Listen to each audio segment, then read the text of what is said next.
He calls himself a soldier of the Kashmir Liberation Front. His name is Farooq Dar. His brown belt gives him the nickname Bitta Karate. He admits to killing 20 people, most of them Kashmiri Pandits. His 3 Muslim victims included a girl, Dolly, not older than 15.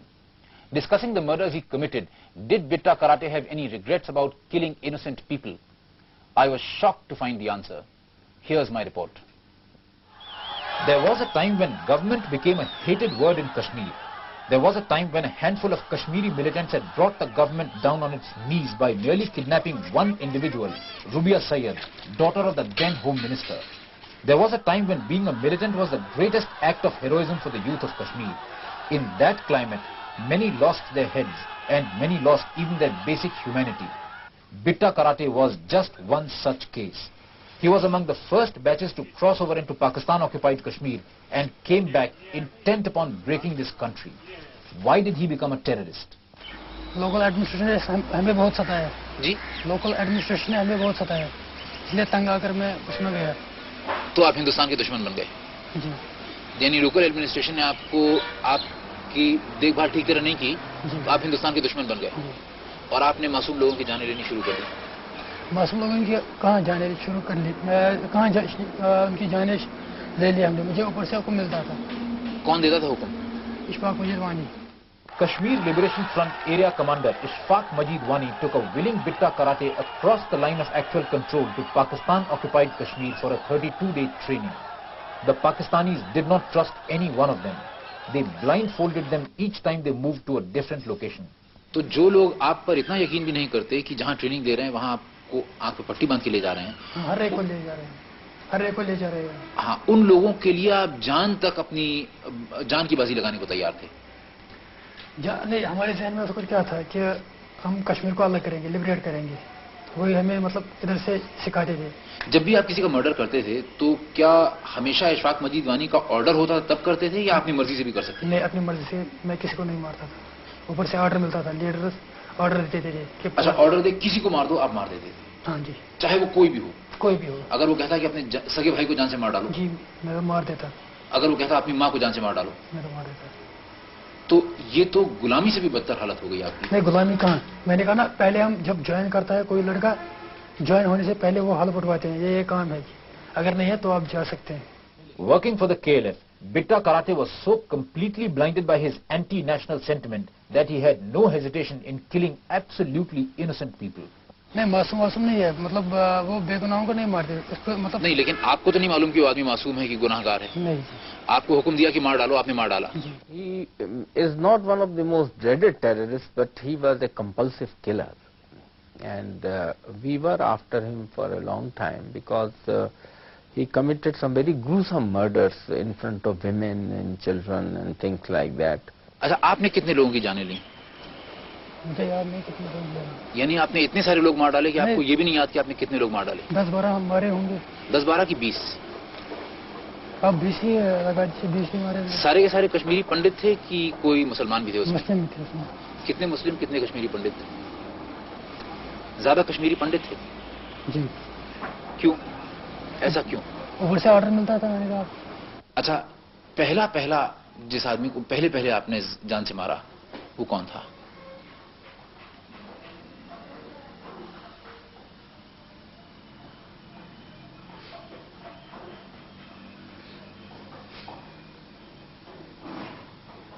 पहला कत्ल कब किया आपने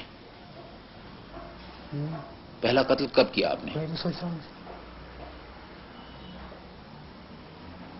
पहला murder मैंने सतीश को मारा सतीश कौन सतीश कुमार टिक्कू कौन था ये मुझे ऊपर से मतलब ऑर्डर दिया गया कि उसको हिट करो मैंने किया कौन था ये पंडित लड़का सिर्फ इसलिए कि पंडित था नहीं वो शायद RSS का था तो क्या RSS का होना किसी के लिए गुनाह है यानी अगर कोई आदमी RSS का मेंबर हो तो आप उसे जान से मार डालेंगे मैंने कहा ना मुझे ऊपर से इंस्ट्रक्शन मिलता था कि फलानी को मारो अगर मेरी जगह किसी और को मिल जाता कि फलानी को मारो उसको मारना था जिस लड़के ने बिट्टा कराटे ने सतीश को जान से मारा उसके लिए आप क्या सजा मुनासिब समझते हैं क्या समझते हैं बेटा तो मेरा कहाँ से वापस आएंगे, क्या कहूँगा। किस चीज से मारते थे आप? पिस्टल से। हमेशा पिस्टल से ही मारते थे या AK-47 से भी मारते थे? AK-47 से हम सिक्योरिटी वालों पर एक्शन फायरिंग करते थे। अच्छा, और जब किसी एक आदमी को मारना होता था तो पिस्टल से? पिस्टल से। तो अकेले जाते थे कि 2-3 आदमी साथ होते थे? मैक्सिमम मैं अकेला जाता था। तो नकाब पहनी होती थी आपने? नकाब के बगैर। यानी लोग आपको देखते थे कि आप हैं जो जान से मार रहे हैं किसी को? जी। लोग पहचानते थे आपको? तो लोगों ने आपको पुलिस के हवाले नहीं किया? नहीं। इसका मतलब लोग आपको, लोग साथ देते थे। अच्छा, कभी ऐसा हुआ कि आपने जिस आदमी को मारना चाहा, आपने कोशिश की लेकिन आप फेल कर गए? नहीं। जब भी आपने कोशिश की सफल हुए? जी सफल हुए। मैं जिधर निशाना चाहता था लगा उधर बराबर पहुंच जाता। तो इसमें क्या खासियत थी आपकी, मतलब क्या बात थी कि आप हमेशा सफल हो जाते थे? मतलब मसल पावर पे होते हैं, मसल पावर। पिस्टल सबसे टफ फायर होता है पिस्टल फायर, और पिस्टल फायर में मसल पावर अच्छी होनी चाहिए। और आप नजदीक जाके एकदम फायर करते होंगे? नजदीक में एक डिस्टेंस बहुत रखता था। कितना डिस्टेंस? 30 गज 20 गज। इतनी दूर से पिस्टल से मार देते थे? जी। और क्या, कहाँ निशाना ताकते थे, सर का कि दिल का? मैक्सिमम में सर का या हार्ट का लगा देता। तो जब लोग मर जाते थे या आपके सामने तड़पते भी होंगे तो आपको कभी ऐसा लगता था कि मैं क्या कर रहा हूं, मैं इंसान हूं, इंसान की जान ले रहा हूं? पहले पहले लग रहा था, बाद में नहीं। The man who Bitta Karate followed blindly, Ishfaq Majid Wani, suffered a violent end, much like the kind he had given dozens of innocent people. Ishfaq मजीद वानी को कैसे मारा गया? वो तो काउंटर में मारा गया। एनकाउंटर में? एनकाउंटर मारा गया। जेन्युइन एनकाउंटर था? जंगी एनकाउंटर, मतलब सही एनकाउंटर था? सही एनकाउंटर। असलियत में वो सिक्योरिटी फोर्सेस के ऊपर फायर कर रहा था? नहीं, तो वो तो कवर पोजीशन में खड़ा था, लेकिन लड़ रहा था सिक्योरिटी फोर्सेस से। बाकी जो लड़के थे वो लड़ रहे थे, और उसने हैंड ग्रेनेड फेंकने की कोशिश की, हथगोला। इशफाक मजीद वानी ने? जी। और इसके ऊपर फायर 2-4 आ गए। Looking back now, Bitta Karate feels that Pakistanis have cheated him. उन्होंने कहा पहले जब मैं 88 में जब मैंने इन्फिल्ट्रेशन की, तब उधर जब ट्रेनिंग की, उन्होंने कहा कि आप अंदर से कुछ करो, जब लोग आपके साथ होंगे तो बाकी हम कुछ करें, बाकी हम सब हम पर डालो। यानी पाकिस्तान हिंदुस्तान पे अटैक करेगा, जंग करेगा। तो फिर ऐसा तो हुआ नहीं? ऐसा तो नहीं हुआ। तो आपको कैसा महसूस हुआ? अब तो दुख हो रहा है बहुत। मतलब आपको ऐसा लगा कि आपके साथ धोखा हुआ? बहुत धोखा हुआ। आपको लगता है कि जो रास्ता आप अख्तियार कर रहे हैं, मिलिटेंट्स अख्तियार कर रहे हैं, गोली चलाने का, बम ब्लास्ट करने का, मासूम लोगों की जानें लेने का, इससे जो आपका मकसद है कि हिंदुस्तान को तोड़ दें, कश्मीर को अलग कर दें हिंदुस्तान से, ये पूरा हो पाएगा? मैं कह लूँ मुश्किल है कि नामुमकिन है? मुश्किल है, मुश्किल भी है और नामुमकिन भी है। तो फिर क्यों आप लोग ये रास्ता अख्तियार कर रहे हैं अगर आपका मकसद पूरा नहीं होने जा रहा है? अब मैं मेरे भाइयों को ये चाहिए कि वो गवर्नमेंट से बातचीत करें, जो मिलिटेंट है उनको ये चाहिए कि आप गवर्नमेंट से बातचीत करें, क्योंकि उधर डकैती हो रही है, रैप्स हो रहे हैं। क्या हो जाए? रैप्स हो रहे हैं उधर। रेप्स हो रहे हैं? जी। किसके? वो तो लड़कियों के रेप्स हो रहे थे। कौन कर रहा है? पता नहीं कौन कर रहा है, मतलब हो रहे हैं ना, बहुत जुल्म हो रहा है उधर, डकैती हो रही है, गन पॉइंट पर पैसे ले रहे हैं मिलिटेंट्स, और लड़कियों का रेप भी करते हैं मिलिटेंट्स। सब रेप भी कर रहे हैं, और लोगों के ऊपर ये भी दबाव डाल रहे हैं कि अपनी लड़की की शादी फलां से कर दो, अपनी लड़की की शादी फलां से कर दो। नहीं, उसके बारे में मुझे इल्म नहीं है। लेकिन ये आपकी जानकारी है कि मिलिटेंट्स लड़कियों को रेप करते हैं? जी, कर रहे हैं। और जोर से पैसे भी, गन पॉइंट से पैसे भी ले रहे हैं। How does Bitta Karate react to the large scale surrender by the militants? जो सरेंडर कर रहे हैं ठीक कर रहे हैं। जो सरेंडर कर रहे हैं ठीक कर रहे हैं। ठीक कर रहे हैं? ठीक कर रहे हैं। लेकिन जो बाकी मिलिटेंट्स हैं जो सरेंडर नहीं कर रहे हैं, वो जीने देंगे इन लोगों को जो सरेंडर कर रहे हैं? उनको भी सरेंडर करना चाहिए, लेकिन होगा क्या? करनी चाहिए। करना चाहिए तो अलग बात है, लेकिन होगा क्या? मतलब क्या वो सरेंडर कर देंगे सारे के सारे मिलिटेंट्स जो इस समय 3000 या उससे ज्यादा मिलिटेंट्स हैं वैली में? नहीं। तो असलियत में होगा क्या? मैंने कहा तबाही होगी। क्या सजा होगी आपकी? जो देंगे वो भी मंजूर है। क्या लगता है आपको, क्या सजा होगी आपकी? हो सकता है उम्र कैद हो जाए, हो सकता है फांसी भी हो सकती है। ज्यादा क्या संभावना है, पॉसिबिलिटी क्या है? मेरे दिमाग से फांसी हो सकती है। आपको कबूल है फांसी? जी, कबूल है। This man, who is so casual about killing other people, clearly sees his own end in a misguided glory of martyrdom. What kind of a cause is this that dehumanizes a man so much that he's willing to kill his own mother? This is Manoj Raghuvanshi reporting for Newstrack. I welcome everybody for this session. The third session is based on the theme Role of Media and Social Media in Jammu and Kashmir from 1990 till now. The prominent keynote speakers that we have for the panel are Lieutenant General Satish Dua, PVSM, UYSM, SM, VSM, former Chief Integrated Defense Staff and former GOC 15 Corps and Executive Council member of GCTC. We welcome you, sir. We also have Mr. Vivek Agnihotri, Indian filmmaker, best-selling author. We also have with us on board Mr. Manoj Pandita, IPS officer, AIG Welfare, PHQ, JNK Police. We also have with us Mr. Manoj Raghuvanshi, senior journalist. We also have with us Mr. Ashok Srivastav, television journalist, senior counseling editor, DD News Hindi. Last but not the least, we have Mr. Syed Junaid Hashmi, managing editor, Straight Line, JNK. This session will be moderated by Mr. Karnal Singh. Sir is a retired IPS officer. He's a former Chief of Enforcement Directorate, and he's also an author. I welcome everybody for this session, and I would like the moderator to please take over to begin with the session. Thank you, Apu. Yes, sir. See, it was a very good documentary saw just now by Mr. Manoj Raghuvanshi. He is a very dear friend and my college mate. See, it indicates, the documentary indicates how much indoctrination was there and the strong radicalization where the person is ready to kill even his mother on the directions. Now, this radicalization is possible by talking to the people, by making him understand the ideology, certain ideology. And today we have the social media, which has become a great tool in approaching people, in talking to people. People say WhatsApp is a university in itself. And that is precisely is the topic, role of media and social media in Jammu and Kashmir from 1990 till now, that is recently. To begin with, I'll request Manoj Raghuvanshi, who is a senior journalist, to open the talk on the subject. Mr. Manoj Raghuvanshi. Hi. The role of media and social media has never been adequate on the subject of Kashmir, right from when the problem started.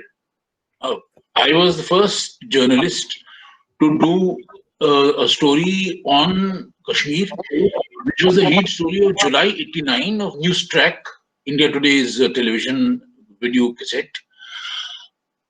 We proved with evidence in that story in July '89 that terrorism will erupt in the Kashmir Valley. And at that time, no one in the media, no one in the political circles had figured this out, or even if they had, no one had said it. I mean, I got a tip off from the then External Affairs Minister, Dinesh Singh, so I went to Kashmir. And Farooq Abdullah, the then Chief Minister, said this is a lie and Manoj Raghuvanshi should be arrested and Madhu Trihan, my editor, should be arrested.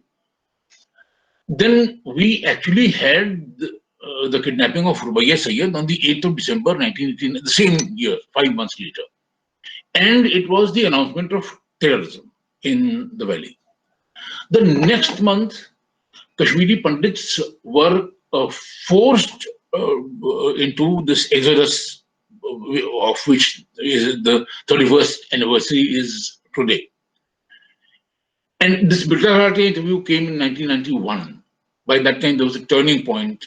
Things were getting better in Kashmir. So my experience throughout was that whether it was the media then or the various media now, we have never paid adequate attention to the basic problem in Kashmir, which is terrorism and the basis of that terrorism, radicalization. We are shy of saying it. We say, I mean, even if we have to say it, we say it in तभी जबान में बोलते हैं हम. कभी हम Islamist terrorism बोल देते हैं, कभी हम पॉलिटिकल इस्लाम बोल देते हैं, जैसे कि कोई दो अलग अलग इस्लाम हो. तो हम लोग दबी जबान में बोलते हैं. अभी भी जो हमारे बहुत बोल्ड वाले एंकर्स हैं वो भी बड़ी दबी जबान में बोलते हैं या घुमा फिरा के बोलते हैं.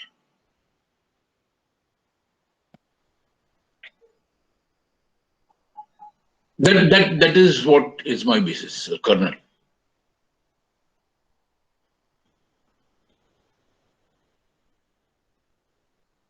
Colonel. Thank you very much, Mr. Manoj Raghuvanshi. You basically said that if the media is careful, then they could pick up, like you picked up first sign of coming terrorism in Jammu and Kashmir, that it will erupt. That's very, very important point. Second important point you made is about we are not confident of telling truly what is coming, not accepting terrorism as terrorism. Very, very two important point you have made. We have with us General Satish Dua,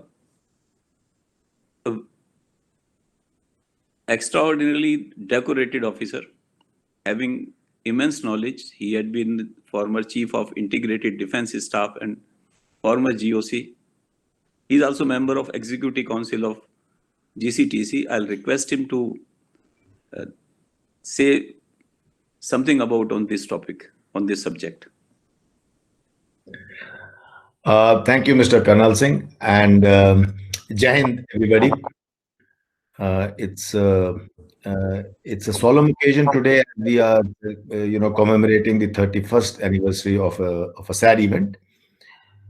Be that as it may, one will like to talk about the role of media and social media, as per my understanding.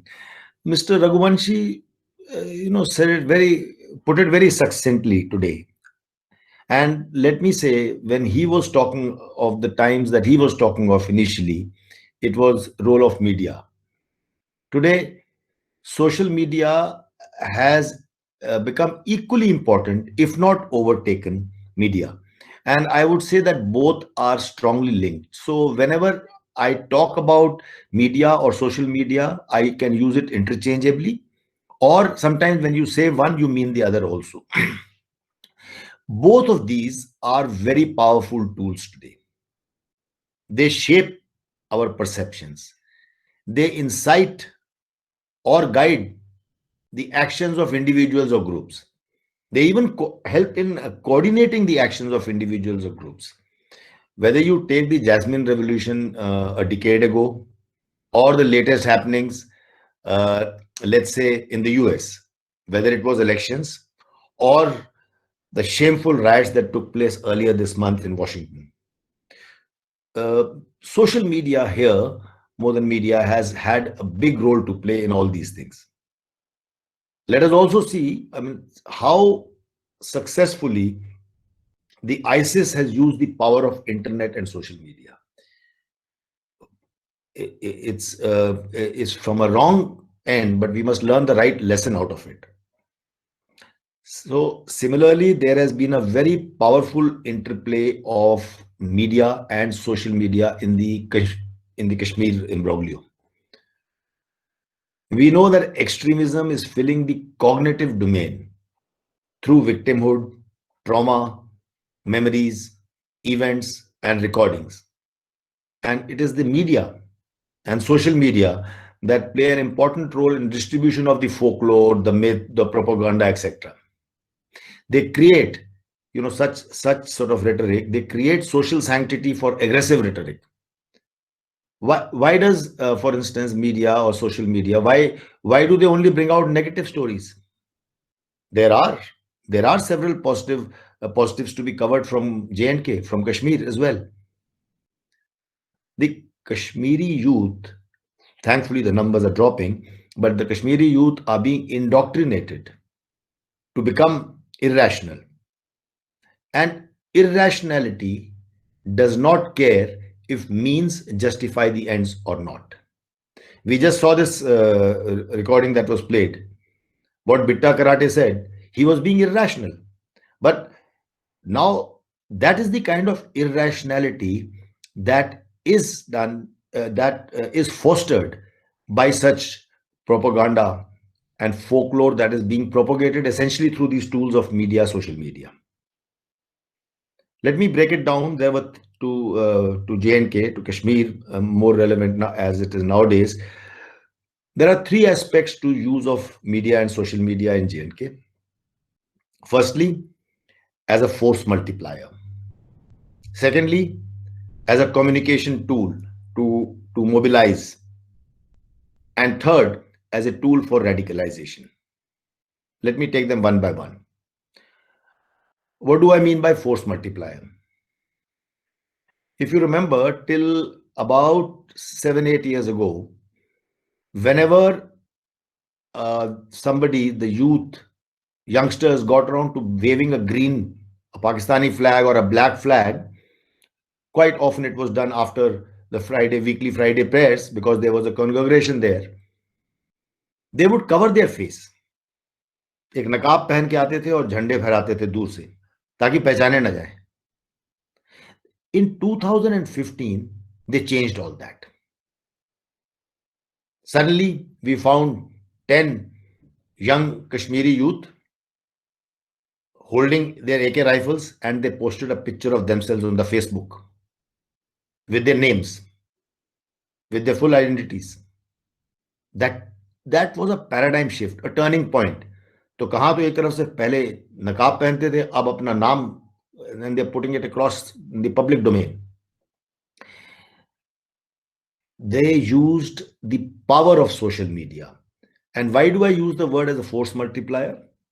Because over the last few years, in my younger days, when we used to operate, the terrorists that were operating in the times of which Mr. Manoj Raghuvanshi spoke, it was in thousands. The numbers were in thousands. Now, when the numbers are left to 200 plus or minus, a little bit more, between 200 and 300 maximum, by all counts, because of a very robust counter-infiltration grid on the LOC and the security forces having sort of established dominance in the hinterland, in the valley and other areas of J&K, this put paid to their activities. So activities, the numbers, everything was reduced. And they hit upon this idea of using, their handlers across, their planners across, all put together, started using social media and media as a force multiplier. They created a Robin Hood kind of image for Burhan Wani. Just that month, in July, this picture came on the Facebook in July 2015, and in August 2015, I took over as Corps Commander in Kashmir. And I remember that at every, if not a week, every 2 weeks, in a fortnight, there would be one statement Burhan Wani would release. A video would come out. He would be threatening somebody or passing a diktat or something. After some time, there would be a full-length photograph in the media, in the local vernacular media, of Burhan Wani giving some statement. But the photograph would be huge, half a page photograph. So I'm trying to say that they tried to use social media to create that kind of image for himself, and so on and so forth. So they were using social media to make up for their shortcomings. That is what I meant by force multiplier. It was also a force multiplier to communicate, to use this power of communication that the WhatsApp, Facebook, and other tools gave in the hand of the user, to mobilize the masses, to mobilize the youth when required. When I was a major and captain, those days when we operated in the valley or whole of J&K, even south of Pir Panjal, when we went in for an operation in a village or an area, people would go indoors and close their doors. People would pull their children inside and lock their doors so that they didn't want to get involved with the security forces. But nowadays, using the mobile phones, they would mobilize youth and they would come out, meet the security forces, start pelting stones at them. That is the kind of use they put the social media, the tools of communication to. And thirdly, they also use this as a tool for radicalization. We know how narratives based on untruths, sometimes even a fake video of a different era, different space was being utilized to mobilize, I beg your pardon, to radicalize. Also to use, or should I say, twist and misuse the religious edicts to propagate what they wanted to.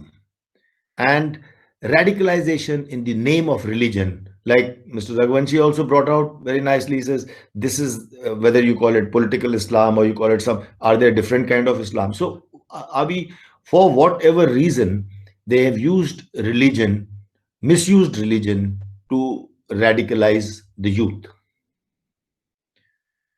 We must also see that today, what is happening?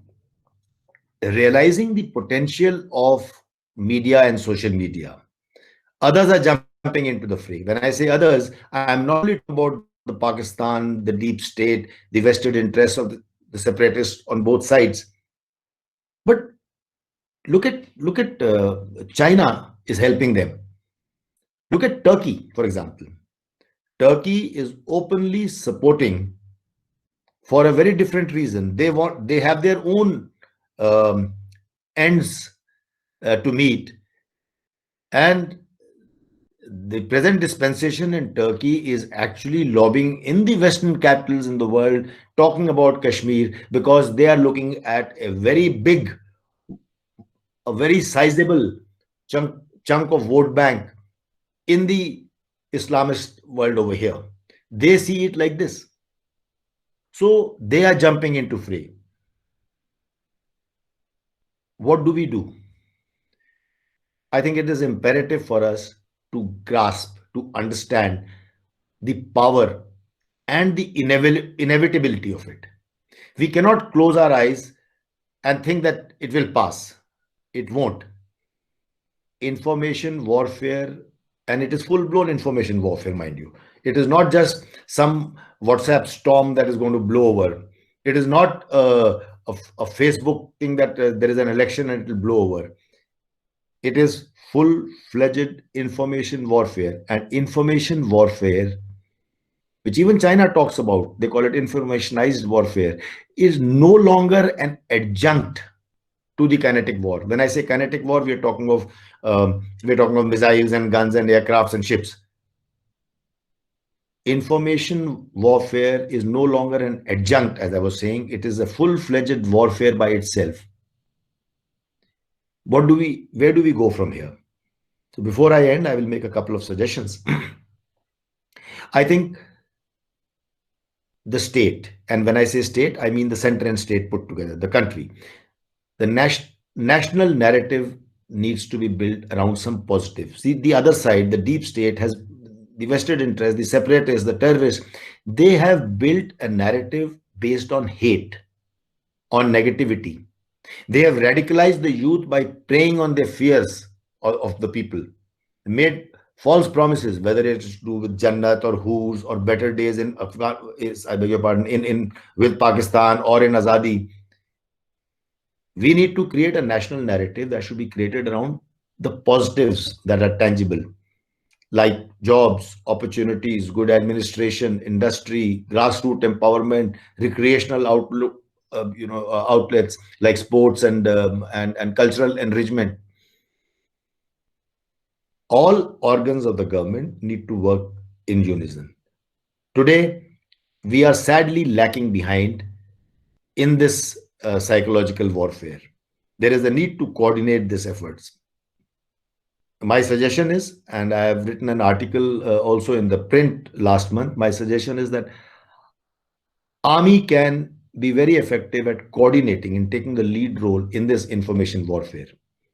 Ladies and gentlemen, it is a warfare, and Army is the only organ of state which has a warfare kind of a mentality. Also, to make my case, I don't mean to color anything, but Army's presence and reach in remotest area in this organization and its organizational strength can be leveraged for the greater good of coordinating the information warfare and the psychological dimension. I really mean coordinating. Every agency has a role to play, and every agency can contribute. Today, we are all doing. Everyone is working in their silos, and it is not translating into a combined potential. This will obviously require internet to be restored. And my take is, and I've spoken about it and written about it several times, I think it is time that 4G services are restarted. The fear is that it will spread hatred, it will mobilize crowd for violent protests and etc., which I had also stated. It might lead to casualties. It might lead to casualties to the public. These apprehensions are well founded. But my take is there is also a need to start this service for the right people, for the right reasons. It can easily be stopped if it is misused. Winter is a good time to experiment with this sort of a thing. But coming back to the main point, it is really required that we recognize the power of media and social media. We realize that this is a great tool. It is a part of information warfare, which is going to shape the way the world reacts, the way the individuals react, the way groups react, as we are seeing around the world. And it is high time we took control of it and we start using it to our advantage. Thank you.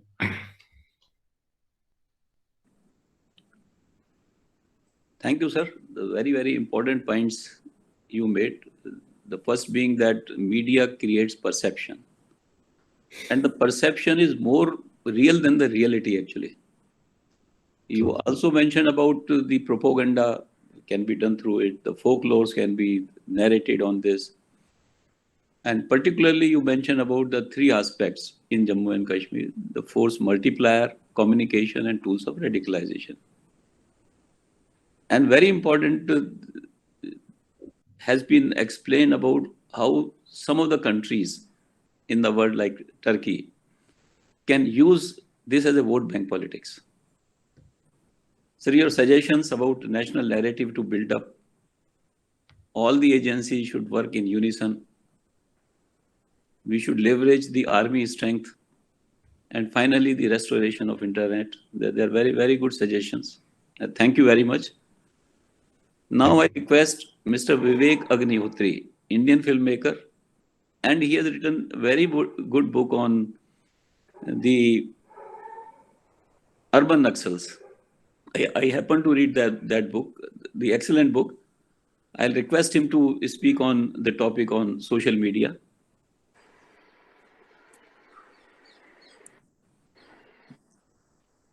Thank you, Colonel Saab. Namaskar, all the esteemed members of this panel. I would like to thank Mr. Aditya Tikku, who so passionately brings in such wonderful people to discuss matters which concern our security. I have just finished 2 days ago the shooting of my film, The Kashmir Files. I think I'll have to write not one but 2 or 3 books to explain how difficult it was to shoot that film in 2021. And that really makes me wonder how people like Manoj Raghuvanshi professed their journalism in 1990s. In fact, I'm so glad, I'm delighted, and I'm blessed that I am face to face with Mr. Manoj Raghuvanshi. I've been trying to get his number for some time, as for some reason I couldn't get it. I wanted to thank him that one of the persons who inspired me to make this film is him. In fact, Manojji, you will be happy to know that a lot of research came from your daring journalism. In fact, one of the characters who is playing a role of a journalist, though he is not playing your kind of a journalist, but I made him look like you, just as my tribute to you in this film, in this historic. Thank you so much. So, bahut dhanyavad. I have just read and listened to what happened in 1990. I always took a lot of pride in knowing, in believing that I am a very politically and socially aware person. Being highly educated, I thought that I know it all. But when I started researching for this film, I was crying all the times, not because of the tragedy, but because of self-pity, that I was so ashamed that I had no idea about what happened actually. We talk about the exodus, we talk about the genocide, we talk about the killings. But I want to present a totally different take, because we know most of the things by now. And the things which we don't know, I would suggest people go and see Mr. Raghuvanshi's videos, or when my film comes, he can see. But I want to talk about something which I couldn't speak anywhere else. When we talk about the genocide, what is this genocide? Of course, killing of people, rapes, murders, looting, all these things come under that.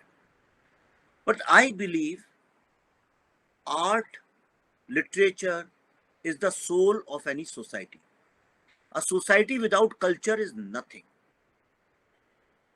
Before I talk about social media, because this is directly connected with social media, you cannot imagine India or Indian philosophy, Indian ideology, Indian culture, or the complete idea of India without Kashmir.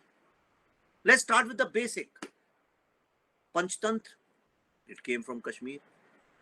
Natya Shastra, which we talk about the whole world, the science of theatre, what we are doing right now is also sort of a theatre.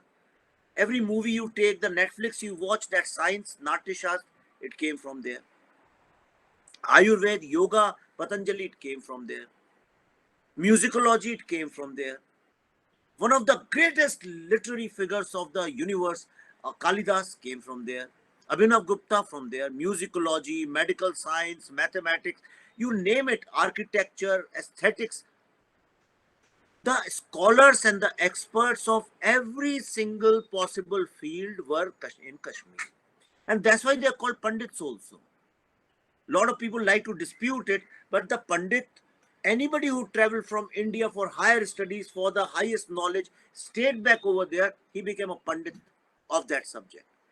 Kashmir was the cradle of civilization, as Greeks called it, not Indians, but Greeks called it the cradle of civilization. It was the knowledge center. That's why people came to loot it. Nobody goes and loots a poor village. People only loot that village where there is some money. So it was a knowledge center. And even in those times, 700 years ago, 800 years ago, people knew whoever controls knowledge controls everything. Whoever controls culture, art, literature controls everything. In fact, a lot of people, it won't be wrong for me to say, it was the Silicon Valley of the first millennium. A society which was 100% based on Hindu culture, Hindu philosophy, slowly in last 600-700 years, and especially after the partition, we have brought that population to almost nil. Now, what are the repercussions of this? People say that take Kashmiri Pandits back to Kashmir and Kashmir will be the same again. No, it's absolutely wrong. It's a mythology. It's a political myth. You can never recreate Kashmir, because when you break temples, you're not breaking Hindu temples. You are breaking thousands of years of heritage of architecture. You are destroying spiritual centers. You are destroying knowledge centers. You are destroying community centers. Today in Kashmir, there is no theater and no cinema hall. In last 30 years since the genocide, there has been no great work of art, literature, dance, poetry, anything from Kashmir. I'm not talking about Kashmiri Pandits spread all over the world. I'm talking about from Kashmir. I was there last week and I had asked lots of scholars there. All they could present to me was war literature, conflict literature. There was no progress in music, in art, literature, culture, philosophy, ideological growth, sociological growth, nothing. I think that is the biggest genocide which didn't place, cultural genocide which took place not in Kashmir. Of course, physically it happened in Kashmir, but it has also somewhere weakened the culture of India. And that's what I want to tell you, where social media comes into play.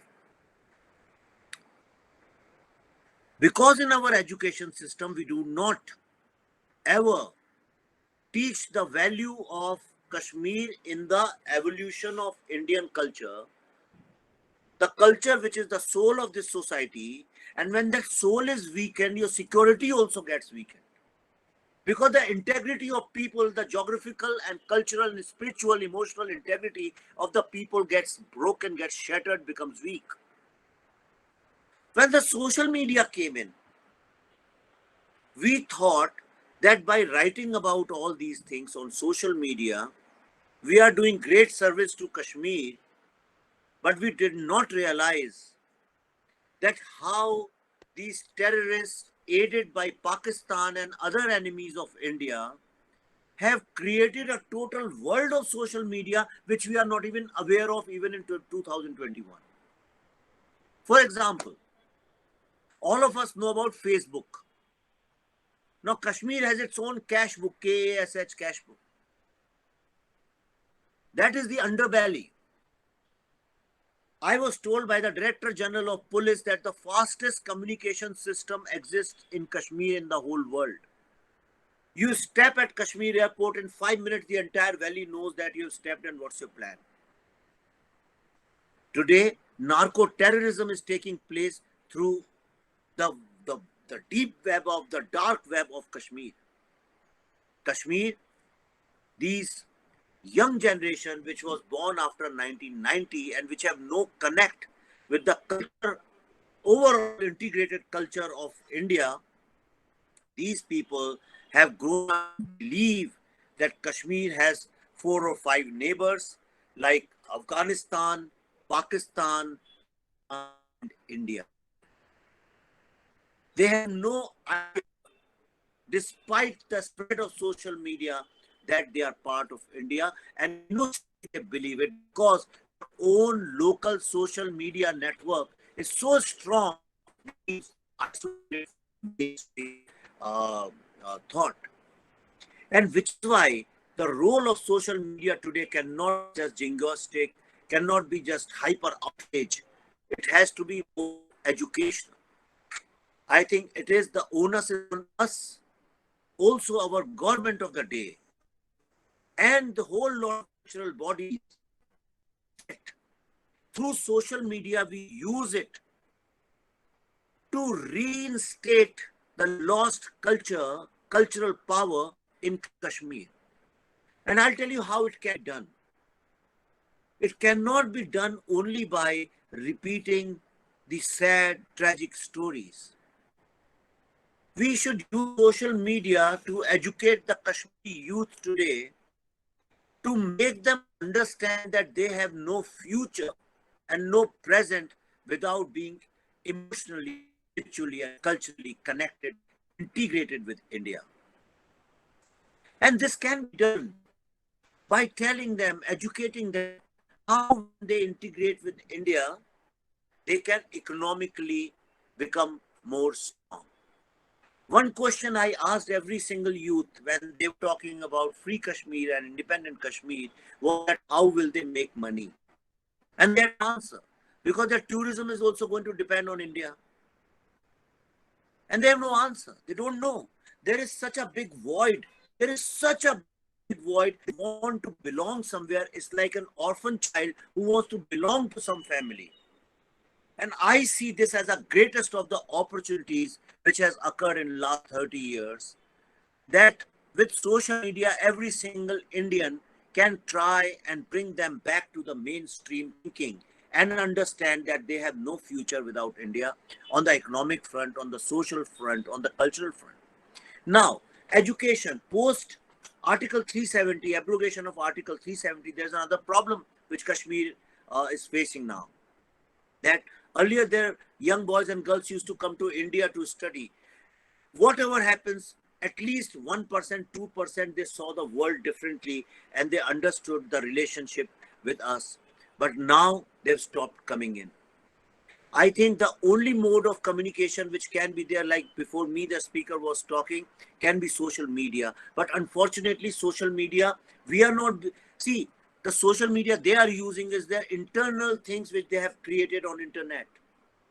Their own dark web they have created, which is being used for all kinds of narco-terrorism, illegal activities, terror activities, misinformation, and basically for chaos and conflict against especially the army.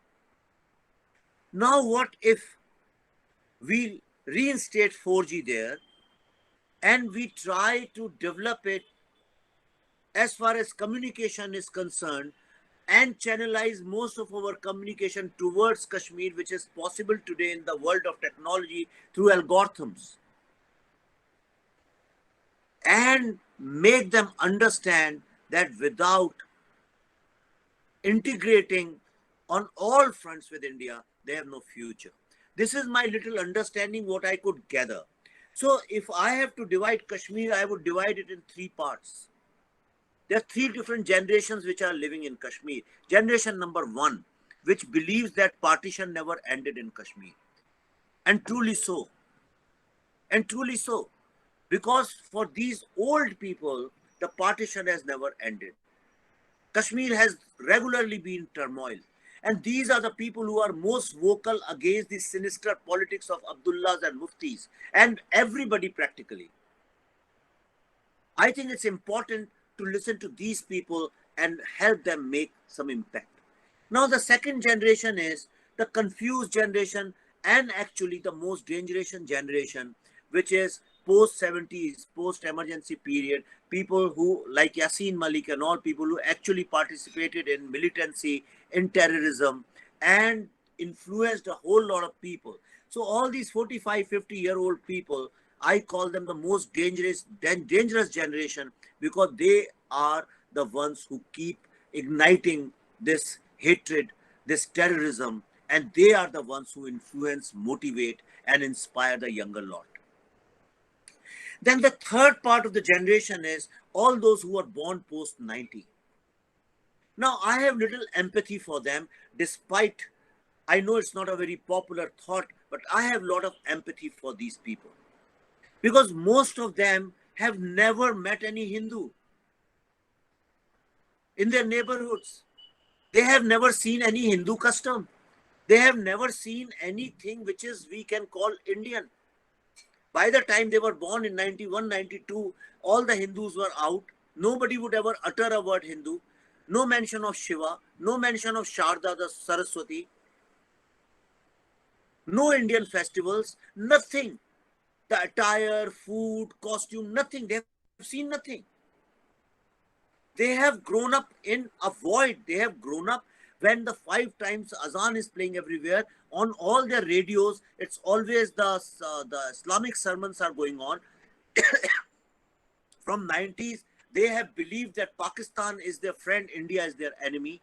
They have seen only one-sided propaganda. They did not even have the advantage to see both sides of the story and then make a choice, even if it is a wrong choice.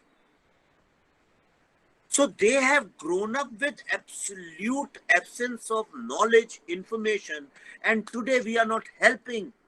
I see it as a potential population which if Indian government wants, if the policy makers of India want, they can pressurize the government to open up the 4G and use the social media to our advantage to reinstate Hindu, Indian, Sikh, whatever culture, our own culture back over there, so that they also participate, slowly start participate in mainstream functions starting with 26th January, 15th August, 2nd October, things which are somewhere in between and not far right or far left.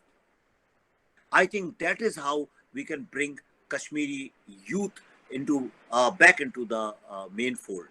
This is my little understanding. But before I end this, I want to share something with you that yesterday a fatwa has been issued against my film and me in Kashmir. And it set me thinking. It was all over the news. Ashok Bhai is here, so I want to inform him also. And it set me thinking that nobody has read my script except for my actors. We have just finished the film, not even started editing the film.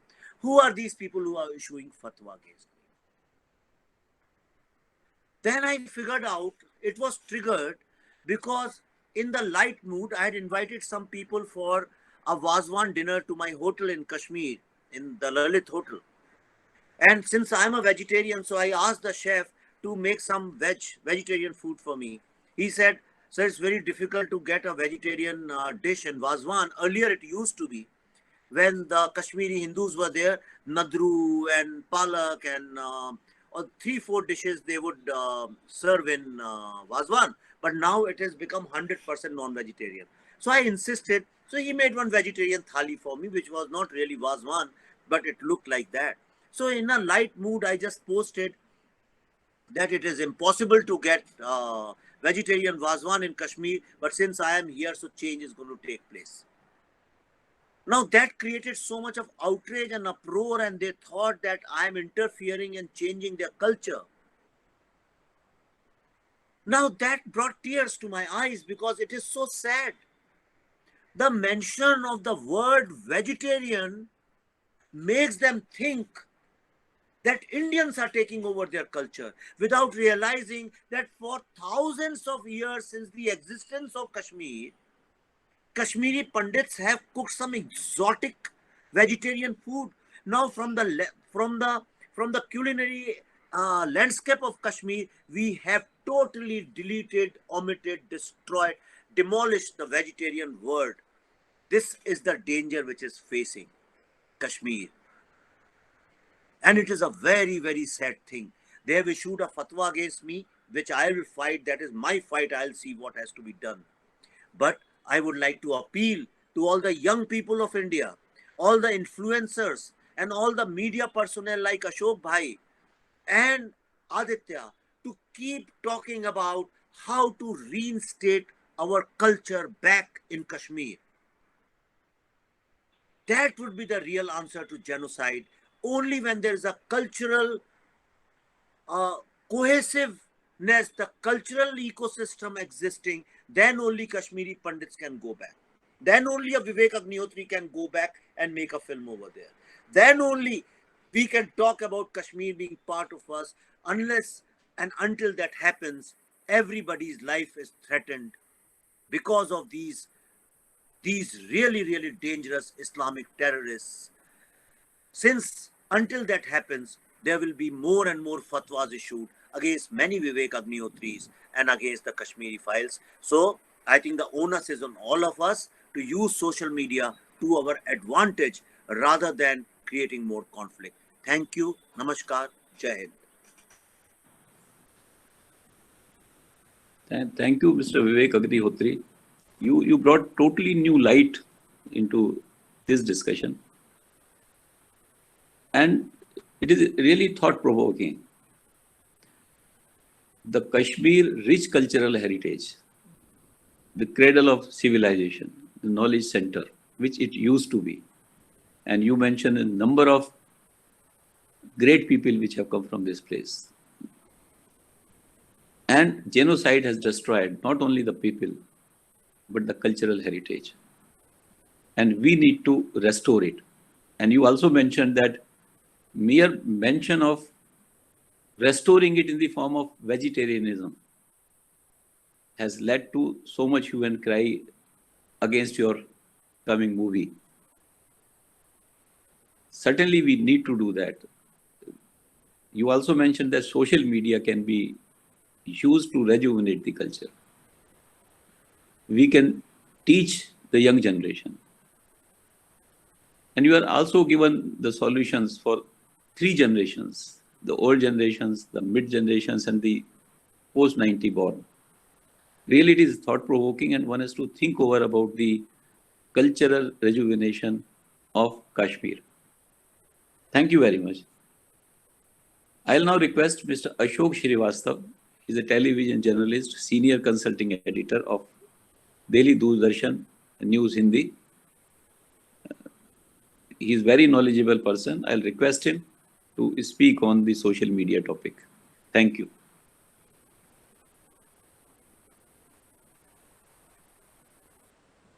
बहुत बहुत शुक्रिया colonel साहब और इस कार्यक्रम से जुड़ने का मुझे वाकई में बहुत खुशी भी है, संतोष भी है, क्योंकि कश्मीर से मेरा बहुत एक पुराना नाता रहा है, नामालूम किस वजह से।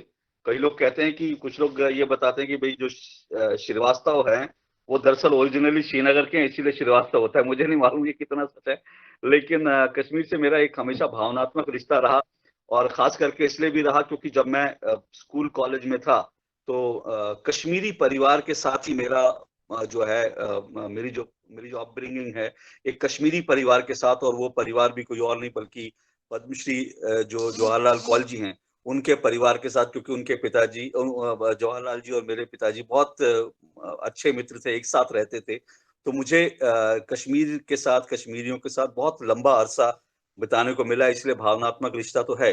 लेकिन मैं ये चीज मैंने इसलिए जिक्र किया क्योंकि मुझे याद है कि जब मैं कॉलेज में था 90s, उसके बाद जो है हम लोग अक्सर जब भी छुट्टियां होती थी, गर्मी की छुट्टियां होती थी, हम लोग अक्सर, मैं मूलतः मेरे माताजी पिताजी बनारस के हैं, काशी के हैं, तो हम लोग हमेशा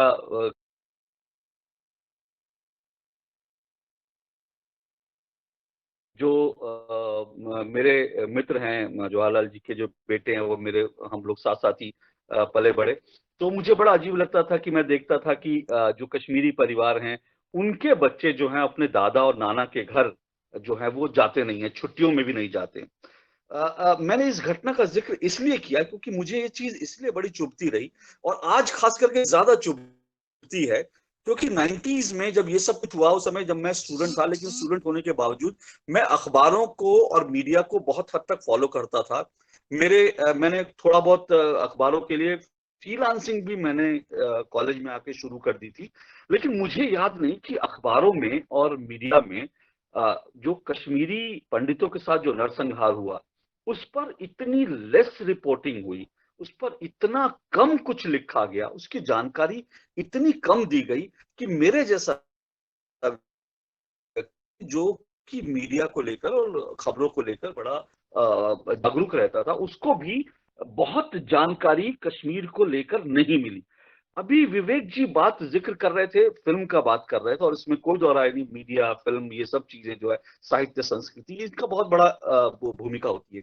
अब आप ये सोचिए कि आप अगर 60s से उठाकर हिंदी फिल्में देखना शुरू करें, 60 के बाद से हर दूसरी फिल्म का एक ना एक गाना कश्मीर में फिल्माया गया होता था। हर दूसरी फिल्म का एक गाना कश्मीर में, आप याद कर लीजिए, शम्मी कपूर, देवानंद, जितने कलाकार हैं उस समय के याद कर लीजिए, जॉय मुखर्जी, उनकी सबकी फिल्मों का गाना, एक ना एक गाना जो है जरूर कश्मीर में फिल्माया होता था। कश्मीर फिल्मों का एक इंपॉर्टेंट रोल था।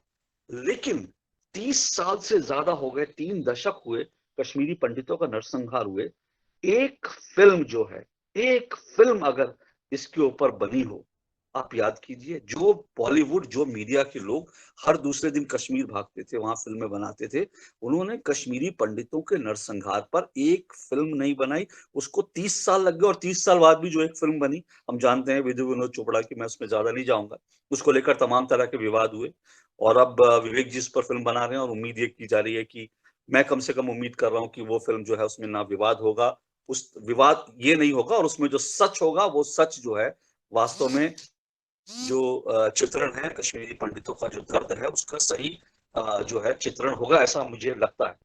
लेकिन जो बड़ी बात है, मैं ये कहना चाह रहा हूं कि जो मीडिया को लेकर, सोशल मीडिया को लेकर आज जो हम बात कर रहे हैं, पहली बात तो मीडिया ने हमेशा ही कश्मीर को, कश्मीर के इस दर्द को, और कश्मीर के इस हिस्से को, कश्मीर के इस इतिहास को हमेशा से नजरअंदाज किया, अंडर एस्टिमेट किया, उस पर कभी भी कोई बात नहीं करी। दूसरी बात कि हम सोशल मीडिया की हम जब बात करते हैं, देखिए, मैं ये मानता हूं कि सोशल मीडिया एक बहुत महत्वपूर्ण टूल है। भले ही इस सोशल मीडिया में जो आज हम देखते हैं, जिन लोगों के हाथ में सोशल मीडिया है, और जिस तरह से जो लोग सोशल मीडिया पर डोमिनेट कर रहे हैं, अभी विवेक जी ने जो बताया कि किस तरह से, मैंने देखा उनको किस तरह से ट्रोल किया जा रहा था शाकाहारी वाजवान की बात करने पर, जिस तरह से उनको ट्रोल किया जा रहा था, मैं उसको देख रहा था कि किस तरह से जो है, तो सोशल मीडिया पर आज जिन लोगों के हाथ में है, जो लोग सोशल मीडिया पे एक नैरेटिव सेट करने में लगे रहते हैं, वो जो है एक अलग कहानी है, लेकिन उसके बावजूद मैं मानता हूँ सोशल मीडिया एक बहुत ही महत्वपूर्ण टूल है।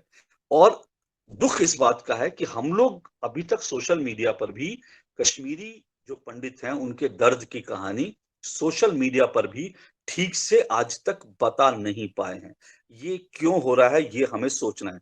अब मीडिया की जहां तक बात करते हैं, मैंने साफ तौर पे कहा कि मीडिया ने इसको नजरअंदाज किया, मीडिया ने इसको दिखाया नहीं, क्योंकि मीडिया हम सब जानते हैं कि आज के करीब, अगर मैं 10 साल पहले जाऊं, 2000 या मैं कुछ साल पहले, 10 साल पहले भी जाने की जरूरत नहीं है, 2012 में एक डेट लेता हूं, अगर 2012 से पहले आप जाएं तो हिंदुस्तान का जो तमाम मीडिया है वो एक तरफा जो है रिपोर्टिंग करता रहा, एक तरफा चीजें दिखाता था। हिंदुस्तान के मीडिया में कुछ चुनिंदा नाम थे, मनोज जी हैं, मनोज जी मेरे बड़े पुराने, मनोज रघुवंशी जी मेरे दोस्त हैं, और वो मुझे अक्सर न्यूज ट्रैक की डिबेट में बुलाते थे। लेकिन मनोज जी जैसे शायद एक आदि कोई पत्रकार थे जो 90s से जो इस तरह की जो सही एक तस्वीर है वो दिखाने की बात करते थे, दिखाने का साहस करते थे। इसके अलावा आप 90 से लेकर 2012 तक देख लीजिए, जिन लोगों ने मीडिया में डोमिनेट किया, जो लोग मीडिया को लगभग जो है एक तरह से उसका नेतृत्व कर रहे थे, उनका टोटली एक तरफा उनकी कहानी रहती थी। और इसीलिए जो है कश्मीर के ये हिस्सा है इसको नहीं दिखाया गया। और अभी की बात छोड़, और 2012 के बाद जो थोड़ा बहुत बदलाव हम दिल्ली में बैठ के मीडिया में देख रहे हैं वो तो है, लेकिन इंटरनेशनल मीडिया में आप जाइए, कश्मीर को लेकर के किस तरह के नैरेटिव इंटरनेशनल मीडिया सेट करता है। मैं जब कश्मीर से 370 हटी तो उस वक्त मैं 15 दिन मैं श्रीनगर में ही था और मैं कश्मीर से रिपोर्टिंग कर रहा था। तो उस वक्त जब मैं कश्मीर से वापस लौटने के बाद मुझे सबसे बड़ा झटका तब लगा, मैं कश्मीर 1993 से जा रहा हूं, जब 1993 में जब पहली बार हजरत बल में आतंकी जब घुसे थे, मैं उस वक्त 1993 में पहली बार कश्मीर गया था।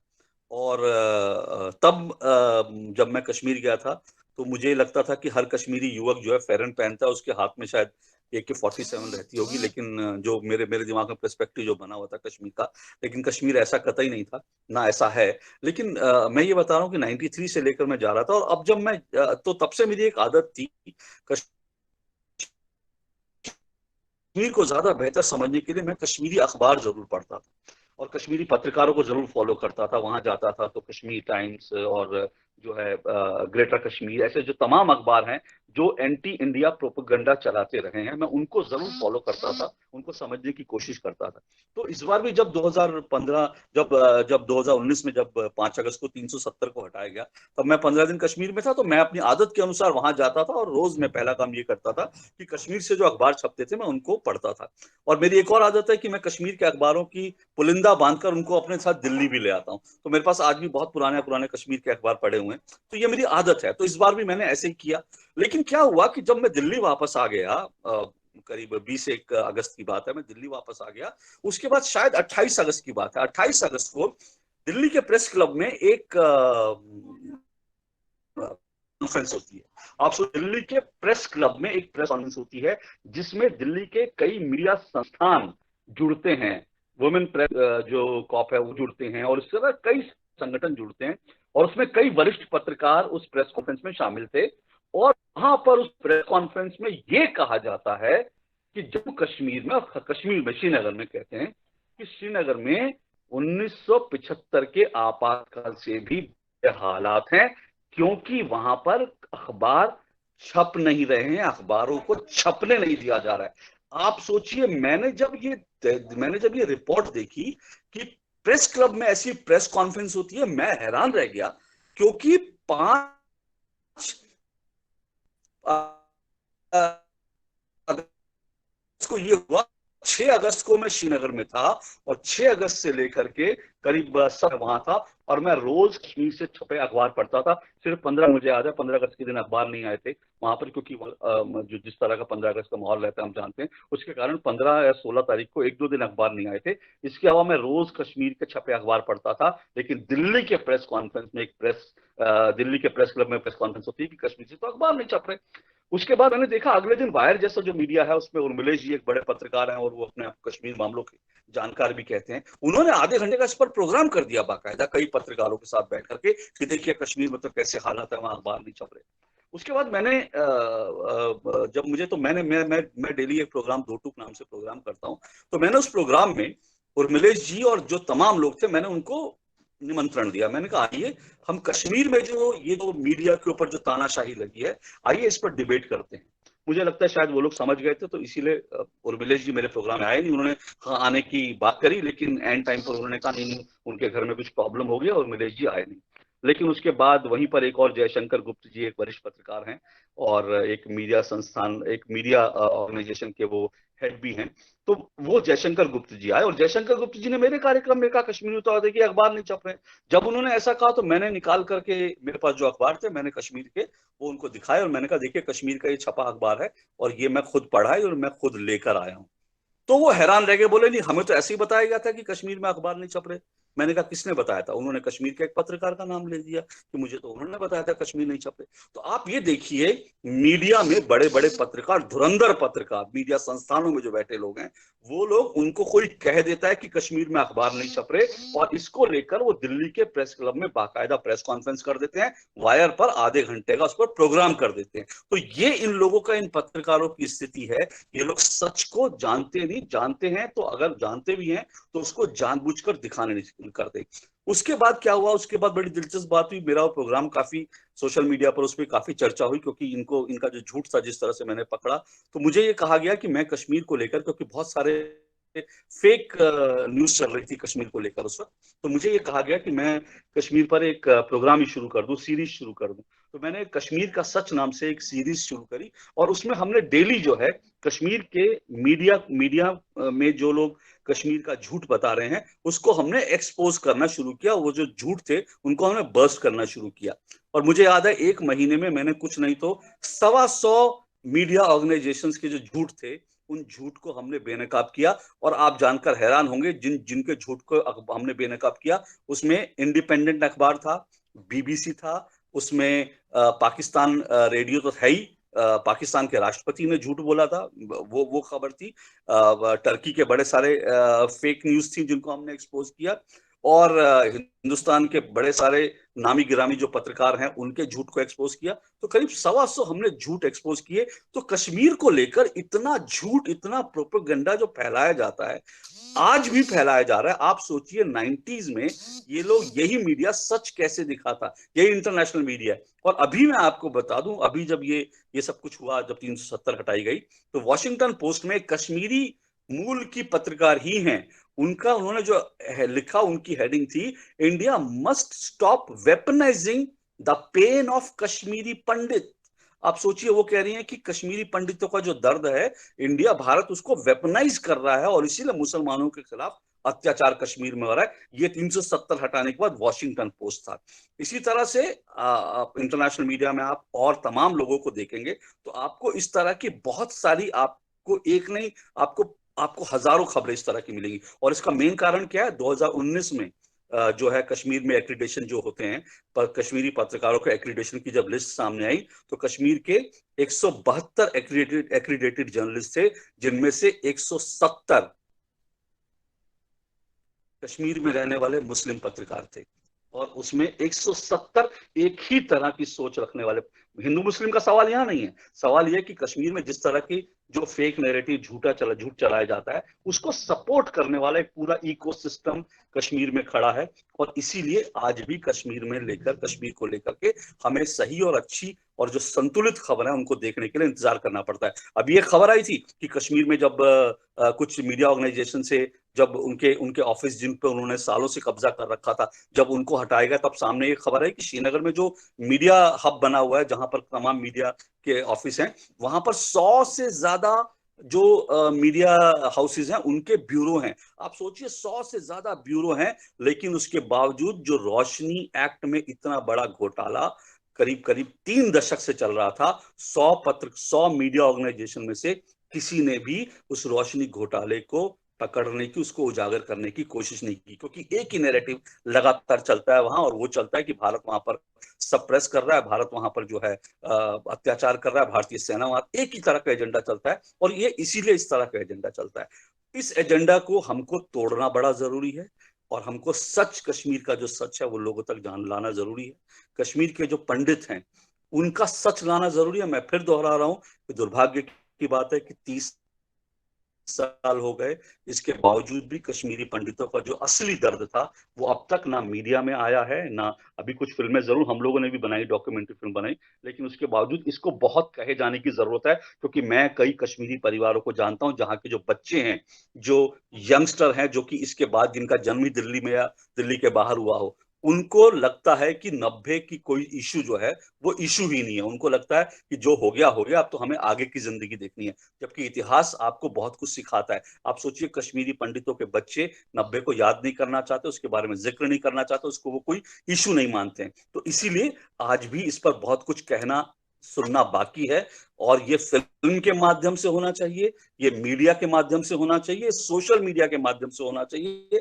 और सोशल मीडिया का मैं हमेशा शुक्रगुजार रहता हूं, क्योंकि सोशल मीडिया में आज भी इतनी ताकत है। ठीक है, विवेक जी को वो लोग ट्रोल करते हैं, मुझे ट्रोल करते हैं, लेकिन उसके बावजूद सोशल मीडिया पर आज भी बहुत सारे लोग हैं जो झूठ होता है उसको बेनकाब करते हैं। कश्मीर को लेकर झूठ हो या कश्मीरी पंडितों को लेकर, अभी हमने देखा कश्मीर के जो एक सरपंच थे, उनकी हत्या जब की गई, तो किस तरह से सोशल मीडिया पर बहुत सारे लोग जश्न मना रहे थे। तो ऐसे लोग एक्सपोज भी होते हैं। तो इसीलिए सोशल मीडिया का और फिल्म्स का, इन सब का हमको बेहतर इस्तेमाल करने की स्ट्रैटेजी बनानी पड़ेगी, ताकि ये सच दुनिया के सामने आए, सिर्फ भारत के सामने नहीं। क्योंकि दुनिया में आज भी इस सच को लेकर इतना बड़ा एक जेनोसाइड हो गया, इतने एक पूरी कम्युनिटी को निकाल दिया, आपने उनके साथ क्या क्या नहीं किया। लेकिन दुनिया में आज भी कश्मीर को लेकर जब बात होती है तो यही होती है कि कश्मीर में भारत अत्याचार कर रहा है। लेकिन 90 के दशक में जो कुछ हुआ कश्मीरी पंडितों के साथ, उस पर जिक्र, उसकी चर्चा नहीं होती। इसलिए अभी बहुत कुछ कहा सुना जाना बाकी है, और हम सबको ये चीज मिलकर करनी होगी। बहुत बहुत शुक्रिया सर। समय क्या मैं जानता हूँ सीमा है, इसलिए अपनी बात को इस पर मैं विराम देता हूँ। शुक्रिया। Thank you, Ashok Srivastav ji. You really brought out how Kashmir was central to Hindi movies in the past, and also how media is neglecting Kashmir incident, particularly the killing of the Hindu Pandits in that Kashmir. Distorted reporting or the false narrative is being created by social media, not only of the country but of the international media. That you have brought out. That is very, very important. And how to counter this false narrative. You have given ideas that social media and movie can be used very effectively. Like Mr. Vivek Agnihotri will be coming out with a movie. Maybe some more movies can come. Social media can be used. Very, very good points you have made. Thank you very much. Now I'll request IPS officer from Jammu and Kashmir Police, Mr. Manoj Pandita, who is AIG Welfare. He would be able to give us what is happening on the ground situations in Kashmir. I'll request Mr. Manoj to speak.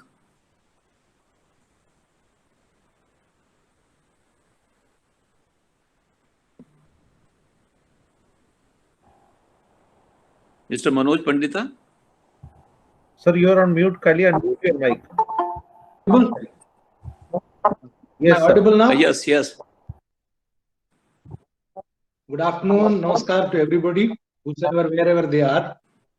I have been listening to whatever the people, the august guests have been speaking.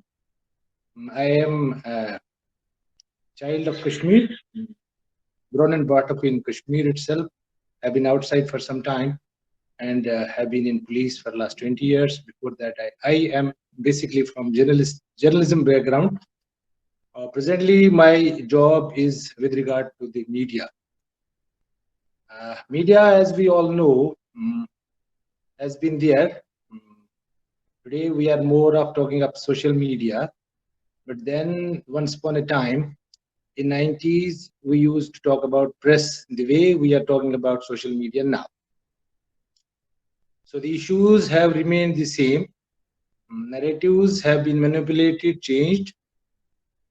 But then we had known people, known faces, identified people with whom we would deal in case of anything, any wrong reporting or any wrong incident being told or any information.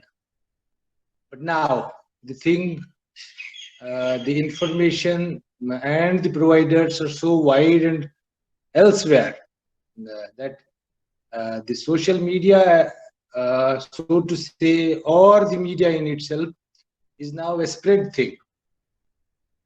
You see, during the past 20 years, particularly after the globalization of the media, earlier you used to have BBC and then CNN came, and people in this part of the country would listen to BBC, most probably Hindi or Urdu, for the news. To them, it was balanced news, and the BBC and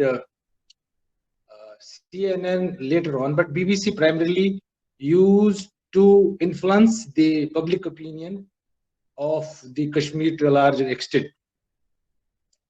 It was till 1990 and beyond to 1995, 96, then you had satellite channels. And now, as I told earlier, it's very open. So we too have come up with our own things, with our own mechanism. Somebody there? Hello? Hello? Yes, sir. Please go on, sir. Please go on. Some disruption was there. No, please go So we too have come up with our own systems, with our own mechanisms to tackle the problem.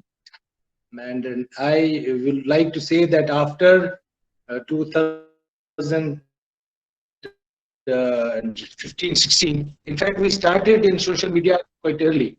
We started in 2008-9 with the Facebook. Then Twitter was not that much prevalent as it is now, and we started checking the wrong information on Facebook in 2008-9, and then Facebook was a craze as well. And now there onwards we spread our footprints to the Facebook in a way that today we have around 225 plus pages, and almost all of our police stations have their own Facebook pages where they do counter the wrong information, give correct information, try to see whatever is happening in the social circles as well. One. And then when Twitter came and it became very much prevalent and it became popular, we have also increased our presence on the Twitter, and now on Twitter we have almost 29 handles, and these 29 handles are also trying to give whatever whatever information, correct information is with regard to any incident, and particularly when it comes to the law and order, any wrong information which has ramifications. So this we are doing here, and our handles are followed by very well-known people, journalists. So this is what we are doing.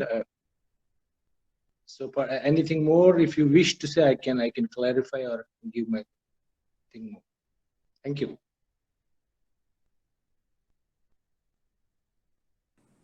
Thank you, Manoj. But can you tell us how the social media is being used by people to create a false narrative about things there? Everybody knows it. I think you people or you know media much better than I know, and how this all works. You are in the media, I think, very senior people, and I don't need to explain, but you know it, how it is done. The threat basically to this thing is from the well-known people. Well, they give some wrong information, and there we have certain, when they are not well informed and they come up to their Twitters and give certain information, so that becomes a little bit, but then you all know how it is done. Thank you, Manoj. You basically explained about how the social media is being countered. The narrative is countered by giving the right information.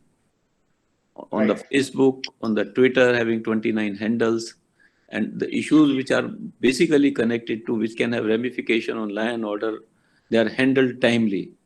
Thank you very much. We have with us a young journalist from Kashmir, Sayyid Junaid Hashmi. He is managing editor, State Line, Jammu and Kashmir. I'll request him to speak on the topic.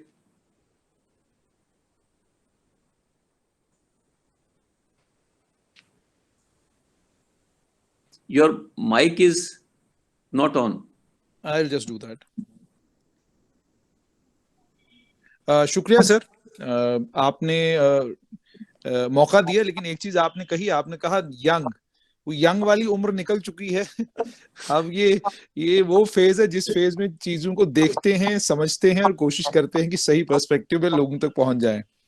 अभी मैं मनोज जी को सुन रहा था, जहां तक जम्मू कश्मीर का ताल्लुक है, इसमें कोई शक नहीं कि जम्मू कश्मीर में मीडिया हमेशा सेपरेटिस्टों की एक एक्सटेंशन रही है, और इतनी बेहतरीन एक्सटेंशन रही है कि आपने टेररिज्म को ग्लैमराइज भी किया, आपने सेपरेटिज्म को ग्लैमराइज किया, आपने सेपरेटिस्ट टेंडेंसीज को ग्लैमराइज किया, आपने उन सेपरेटिस्ट टेंडेंसीज को इतना ज्यादा स्पेस मीडिया में दिया कि वो separatist tendencies over a period of time main stream हो गई, और जो मेन स्ट्रीम था वो आहिस्ता आहिस्ता आहिस्ता आहिस्ता आहिस्ता जो है वो आप यूं समझ लीजिए कि मेन स्ट्रीम रहा ही कहीं नहीं। और बदकिस्मती ये है, जब मैं मीडिया की बात करता हूं तो I divide Jammu and Kashmir into two parts, one is Kashmir, second is Jammu. आप जब कश्मीर की बात करते हैं तो कश्मीर में आप ये देखते हैं कि मीडिया को लेकर आपका ओपिनियन, आपका एडिटोरियल, आप क्या कह रहे हैं, आप किस सोच के हैं, ये तमाम चीजें बड़ी मायने रखती हैं। लेकिन अब जब आप जम्मू में आते हैं तो ये तमाम चीजें आपको नजर नहीं आती। अब इस लैंडस्केप पर आ गया सोशल मीडिया, और सोशल मीडिया भी उस वक्त आया, उस दौर में आया जिस दौर में ऑलमोस्ट 2014 तक तो I can say with surety and certainty कि देश भर का कोई भी ऐसा इंटेलेक्चुअल नहीं है, कोई भी ऐसा सुलझा हुआ समझदार आदमी नहीं है जिसने इन सेपरेटिस्ट टेंडेंसीज को कश्मीर में अलग अलग अखबारों में फरोग नहीं दिया है। आपको एक अखबार में लिखने के लिए जगह स्पेस मिलती थी, और आपको लगता था कि फला अखबार में अगर मुझे स्पेस मिलेगी तो सारी इंटरनेशनल ऑडियंस उस अखबार के जरिए मुझे जो है पढ़ेगी। तो आपने कभी उस अखबार में ये जानने की कोशिश नहीं की कि ये अखबार अपने फ्रंट पेज के ऊपर बुरहान वानी को हीरो क्यों बना रहा है, ये अखबार अपने फ्रंट पेज के ऊपर सेपरेटिस्टों को जगह क्यों दे रहा है, ये पेज नंबर 2-3 जो है किसी सेपरेटिस्ट से पूछकर क्यों फिलअप कर रहा है, इसके दफ्तर में एक प्रो पाकिस्तान सेपरेटिस्ट एलिमेंट कर क्या रहा है। जब गवर्नमेंट ऑफ इंडिया ने इन तमाम चीजों को नजरअंदाज किया, इस आई एम सॉरी टू से इस बिना पर कि हम एक आजाद प्रेस को जो है चाहते हैं कि जम्मू कश्मीर में प्रेस आजाद रहे, नतीजा उसका ये निकला कि Aahista Aahista separatism main stream हो गया कश्मीर में। उसी की वजह यह है कि आज कश्मीर में आप जितनी मर्जी उतनी कोशिशें कर लें, आपको ये बात मानना पड़ेगा कि कश्मीर के हर आदमी को सेपरेटिस्ट बनाने में सबसे बड़ा रोल कश्मीर के मेन स्ट्रीम मीडिया का है, और जो अपने आप को मेन स्ट्रीम कहता था। मुझे बताइए, एक बच्चा घर से निकलता है, बंदूक उठाता है, सोशल मीडिया के ऊपर आकर वो लोगों को ये कहता है कि कश्मीर की आजादी की तहरीक में हमें अगर कामयाब होना है तो हमें बंदूक उठानी है। हम उस बच्चे को अपने अखबार के दूसरे सफे पे, तीसरे सफे पे जगह देते हैं, उसकी पूरी कहानी लिखते हैं, वो किस तरीके से गया, किस तरीके से बना, कैसे उसने बंदूक उठाई, वो सब कर रहे हैं। फिर उसके बाद जब वो सोशल मीडिया का इस्तेमाल कर रहा था, उन दिनों में मैं मुलाकात किया करता था, कभी डीजीपी से मुलाकात होती थी, कभी किसी से होती थी, and you know I would often tell them कि सर बहुत कुछ आपकी नजरों से ओझल है, आप उसको देख नहीं रहे, और जब आप काउंटर करने लगेंगे तब बहुत देर हो गई होगी। वही हुआ कि पुलिस ने, इंटेलिजेंस एजेंसीज ने जब सोशल मीडिया पर इन तमाम सेपरेटिस्टों को, और ये जितने भी हैंडल्स थे जो Pakistan, Dubai, Saudi Arabia, middle east और उसके बाद अमेरिका, इंग्लैंड, यहाँ से ये सारे हैंडल सोशल मीडिया के ऊपर ऑपरेट हो रहे थे, वहां से पूरी कहानी चल रही थी। आप यूट्यूब के ऊपर चले जाएं, आपको दुनिया भर के ऐसे चैनल्स मिलेंगे जिनके ऊपर आपको हार्डलाइन किस्म के सरमन्स मिलेंगे। यूट्यूब उनको नहीं रोक रहा, यूट्यूब कहता है कि जी फ्री, ये तो आजादी है, बोलने की आजादी है, आप कुछ भी कर लीजिए, वो चैनल्स आपको मिलेंगे। अब इसमें जो सोशल मीडिया जम्मू कश्मीर में आया है, हम अपना एक रोल प्ले करने की कोशिश कर रहे हैं, मगर मुसीबत और बदकिस्मती ये है, एक तो आपका 2G है, उसके बाद आपने अगर कश्मीर में जाना है तो कश्मीर में आज भी गवर्नमेंट ऑफ इंडिया की पॉलिसी वही है कि अखबार वही रहेगा, एडिटर वही रहेगा, जो पहले सेपरेटिस्टों को कैटर कर रहा था वो अब हमें कैटर करेगा, लेकिन हम उसी इंस्टीट्यूशन के जरिए जो है कश्मीर में अपनी बात पहुंचाने की कोशिश करेंगे। Is it feasible? Is it convenient? Which playbook in the world says trust a man whom you have trusted a number of times and he has ditched you a number of times and you again want to trust him and you want to say कि we want to go on with it. अब मुसीबत ये है कि आज भी आप देखें कश्मीर में, अगर आप जर्नलिज्म के इंस्टीट्यूशन को देखेंगे, ये कंपैरेटिवली हमसे जम्मू के कंपैरेटिवली बेहतर है, क्योंकि लेकिन बदकिस्मती वही, जैसे मैंने आपको बोला कि आज भी सेपरेटिस्ट टेंडेंसीज को स्पेस है और बहुत खूबसूरत तरीके से उन सेपरेटिस्ट टेंडेंसीज को अलग अलग मीडियम्स के जरिए जो है डिफरेंट जगहों पर पहुंचाया जाता है।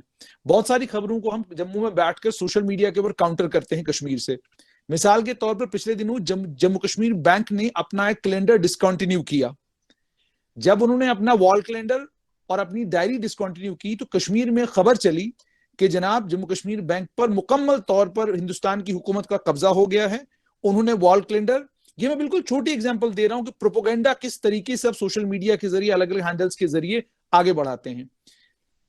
ये खबर आ गई, किसी भी मेन स्ट्रीम मीडिया ने, किसी भी चैनल ने, किसी भी न्यूज़पेपर ने, किसी भी अखबार ने ये इंफॉर्मेशन पुट आउट नहीं की कि जनाब ये कैलेंडर को वॉल कैलेंडर को डिसकंटिन्यू करने का, डायरी को डिसकंटिन्यू करने का जो ऑर्डर है, ये इससे पहले ही यूनियन मिनिस्ट्री ऑफ फाइनेंस ने सितंबर के महीने में बाज़ाब्ता उन्होंने एक नोटिफिकेशन निकाली थी, इसमें उन्होंने गुजारिश की थी कि आप ये तमाम चीजें बंद कीजिए, हम इलेक्ट्रॉनिक मोड पर हैं और हम ये सब चीजें इलेक्ट्रॉनिक मोड में करेंगे। ये एक तरीका है। आज भी आप इंफॉर्मेशन की डिसेमिनेशन को देखिए, सोशल मीडिया के जरिए बहुत सारा इंफॉर्मेशन हम लोगों तक पहुंचाने की कोशिश करते हैं। कश्मीर में मेन स्ट्रीम का नैरेटिव कश्मीर तक पहुंचाने की कोशिश कर रहे हैं कि कश्मीरी पंडितों की जो दिक्कतें और परेशानियां इस वक्त जगती में या बाकी माइग्रेंट कैंप्स में हैं वो दुनिया तक पहुंचे। दुनिया देख भी रही है, पर दिक्कत वही है कि जो हमारा सोशल मीडिया का हैंडल है या जो हमारा सोशल मीडिया का पेज है, that is simply a page, you can't go beyond that. आप नेशनल टेलीविजन चैनल के ऊपर बहुत सारे कश्मीरी पंडितों को बहुत शोर करते हुए देखते हैं, जी हम ये कर देंगे, हम वो कर देंगे। ऑन ग्राउंड आप मेरे साथ आइए, see what is the situation of Kashmiri Pandits living in Jagti migrant camps. They are living in terrible shape. We are running some stories, आज हॉलोकास्ट डे है कश्मीरी पंडितों का, we are running stories on them। IBN 7 पे एक स्टोरी चली। Story IBN 7 ने ये चलाई कि जी कश्मीरी पंडित लेडी जो है वो कश्मीर गई और कश्मीरियों ने बहुत गले लगाया, उसको बड़ा प्यार किया उससे। I thought that this is a fantastic idea. If people are so good, they are so heartwarming, they are actually welcoming Kashmiri Pandits। तो मैंने भी, हमारे साथ एक बच्ची काम करती थी, उसका नाम श्वेता सप्रू है। I took her from Jammu to Srinagar. Srinagar में जहां उसका घर था, जो जिस मकान में वो रहती थी प्रायर टू माइग्रेशन, उसके पेरेंट्स रहते थे, उस बच्ची ने पहली बार कश्मीर मेरे साथ जाकर देखा। And I must tell you sir, we have put up that video also on our YouTube channel. Nobody welcomed her. किसी आदमी ने उस बच्ची को गले नहीं लगाया किसी, और जिसके जब वो अपने मकान के पास पहुंची, जो मकान एक नदी के बिल्कुल किनारे पर था, जब वो उस मकान के अंदर जाती है, पड़ोसी जो उसका है, वो पड़ोसी भी 15 मिनट तक उस बच्ची को देखता रहा, लेकिन उसने भी ये नहीं कहा कि बच्ची आइए। वो कोई गले लगने के सीन जो मैंने IBN 7 के ऊपर देखे थे, वो कोई सीन हुआ नहीं वहां पे।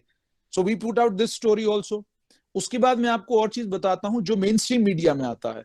मेन स्ट्रीम मीडिया में कहानी चली पिछले दिनों की, 3 नौजवान जो हैं वो कश्मीर में they were killed, and then media outlets in Kashmir और न्यू दिल्ली में भी कुछ आउटलेट्स हैं जिनके ब्यूरोज जो हैं वो श्रीनगर में हैं, उन्होंने खबर चलाई ये तीनों मासूम थे, ये तीनों टेररिस्ट नहीं थे। IGP कश्मीर प्रेस कॉन्फ्रेंस करते हैं, lieutenant governor Manoj Sinha, you know at the top, everybody knows अगर if they know that there is something wrong. आप एक मामले में देख ही चुके हैं कि कितनी जल्दी कार्रवाई हुई। हुआ क्या कि नोबडी गॉट इनटू दिस कि ये बच्चे कहां से निकले थे, कब निकले थे, घर में कितना रहते थे। Nobody asked all these questions. There were only 2 narratives। माँ बाप ये कह रहे हैं, पुलिस ये कह रही है, खत्म कहानी। अब सोशल मीडिया के जरिए आप जब ये कोशिश करते हैं कि आप लोगों से पूछें, पड़ोसियों से पूछें, आगे दाएं बाएं लोगों से पूछें, तो ये काम हम लोग इस वक्त कर रहे हैं सोशल मीडिया के जरिए। यानी सोशल मीडिया इस वक्त ये काम कर रहा है कि आपको मेन स्ट्रीम मीडिया में 2 तरह की खबरें दिखाई जा रही हैं। या तो आप अगर लेफ्ट विंग के साथ हैं तो लेफ्टिस्टों की खबरें हैं कि मोदी जी, प्राइम मिनिस्टर नरेंद्र मोदी सब गलत, और एक वो पार्टी जो कहती है कि सब सही। आपको खबर जो बीच में है, which is neither left nor right, that is coming on the social media and that we are trying to do. जैसे मैंने आपको कश्मीरी पंडित्स को लेकर कहा, जगती माइग्रेंट कैंप में जाकर हमने बहुत सारी स्टोरीज करी, ठीक है। हमने जो कश्मीर में माइग्रेंट्स इस वक्त रह रहे हैं, the kind of troubles that they are facing, we did stories on them also. उसके बाद एक और चीज, हम कश्मीर से we get thousands of calls with youngsters calling us and telling us कि सर हमारे रोड की दिक्कत है, हमारे बिजली पानी की परेशानी है, हमारे एम्प्लॉयमेंट अपॉर्चुनिटीज को लेकर परेशानी है, but we do not see any mainstream anyone in the mainstream covering all these issues. They prefer covering three things: how many people have been killed, what is the scale of terrorism, what are separatists doing, what will Farooq Abdullah do, what will Altaf Bukhari do, what will government of India do in Kashmir. Well, that is all they are covering. Social media के जरिए we are trying to cover all the other aspects, जो जितने भी बाकी aspects हैं, इन तमाम aspects को हम लोग cover करने की कोशिश कर रहे हैं. और अब आपने यहाँ पे लिखा है 1990 से लेकर आज तक मीडिया का रोल. मुझे सर आखिर में बड़ी हैरानी होती है ये देखकर कि मैंने जम्मू कश्मीर में अपने जर्नलिज्म की शुरुआत ग्रेटर कश्मीर से की थी. उसके बाद में कश्मीर इमेजेस में आया. फिर मैंने 4 साल कश्मीर टाइम्स, एक आइडियोलॉजिकल फाउंडेशन जहां पर होती, उस 4 साल उस अखबार में काम किया. उसके बाद मैंने कश्मीर के डिफरेंट न्यूज़पेपर्स के साथ भी काम किया. लेकिन मैंने एक चीज कंसिस्टेंटली देखी है, आप एक नैरेटिव को पुश करना चाहते हैं और आप उस नैरेटिव को पुश करते हैं और उस नैरेटिव को इतना खूबसूरत तरीके से आपको पुश करते हैं कि जिन लोगों ने आपके इंस्टीट्यूशनों में काम किया होता है वो दुनिया के जिस भी कोने में बैठे हैं वो आपके उस नैरेटिव को शेयर और रीशेयर करते हैं और ऐसा एक एनवायरनमेंट क्रिएट करते हैं कि दुनिया को लगता है कि जनाब ये जो कह रहे हैं यही सच है. एक एग्जांपल इसमें भी आपको दूंगा. अभी रिसेंटली जम्मू कश्मीर की एक बड़ी पब्लिकेशन थी कश्मीर टाइम्स. कश्मीर टाइम्स को एक नोटिस आया स्टेट्स डिपार्टमेंट की तरफ से और उन्हें कहा गया उस नोटिस में कि जनाब आपके पास जम्मू में स्टेट्स की प्रॉपर्टी है वो खाली करिए, कश्मीर में आपके पास स्टेट्स की प्रॉपर्टी है वो खाली करिए. The entire mainstream media, including Shekhar Gupta's print और wire, Siddharth Varadarajan, I have worked with him also, उन्होंने सबने स्टोरी की. बहुत जबरदस्त जुल्म जो है वो कश्मीर टाइम्स के साथ हुआ है. उनसे जो है गवर्नमेंट प्रॉपर्टी ली गई है, स्टेट्स की अकोमोडेशन उनसे खाली कराई गई है. Nobody did the story that the editor of the Kashmir Times had not paid the, ना रेंट पे किया था, ना इलेक्ट्रिसिटी जो ड्यूज है वो पे किए थे. दूसरा, if I am living in Jammu, I have a fantastic house to live in Jammu. Why do I want to keep an accommodation of the States Department? If I am living in Kashmir, States Department has given me some property. I am doing some alterations and modifications in that property. What right do I have to do those alterations and modifications in a property which has been given to me by the States Department? अब आप देखिए इसका narrative भी क्या media में push हुआ कि जनाब मीडिया को कोई आजादी जम्मू कश्मीर में नहीं है, मीडिया का गला घोंट दिया गया है. अब मुझे मिस्टर दुआ ये बताइए, ये चीज भी आपसे समझना चाहूंगा कि जब मैंने ये नैरेटिव सुना, आप क्या किसी मेन स्ट्रीम मीडिया में, प्रिंट ने या बाकी जितने भी ये those who call themselves the Gandhians of India, क्या इनमें से किसी ने भी पता करने की कोशिश की कश्मीर से कि कश्मीर टाइम्स कितना छप रहा है? अब लेटेस्ट में गवर्नमेंट ने कुछ एक डेलीज को बैन किया है, कुछ एक डेलीज की को एडवर्टीजमेंट देने से मना कर दिया है. किसी ने क्या मेन स्ट्रीम मीडिया में, प्रिंट में खबर आई है कि जनाब देखिए ये बड़ा गलत हो गया, जो आजादी थी लिखने की वो छीन ली गई है. गवर्नमेंट एडवर्टीजमेंट उस अखबार को क्यों मिले जिसकी 50 कॉपियां छपती हैं, 30 कॉपियां जो हैं बढ़ती हैं सारे दफ्तरों में, 20 कॉपियां वो घर पे रखता है, ठीक है, and then he is a newspaper owner.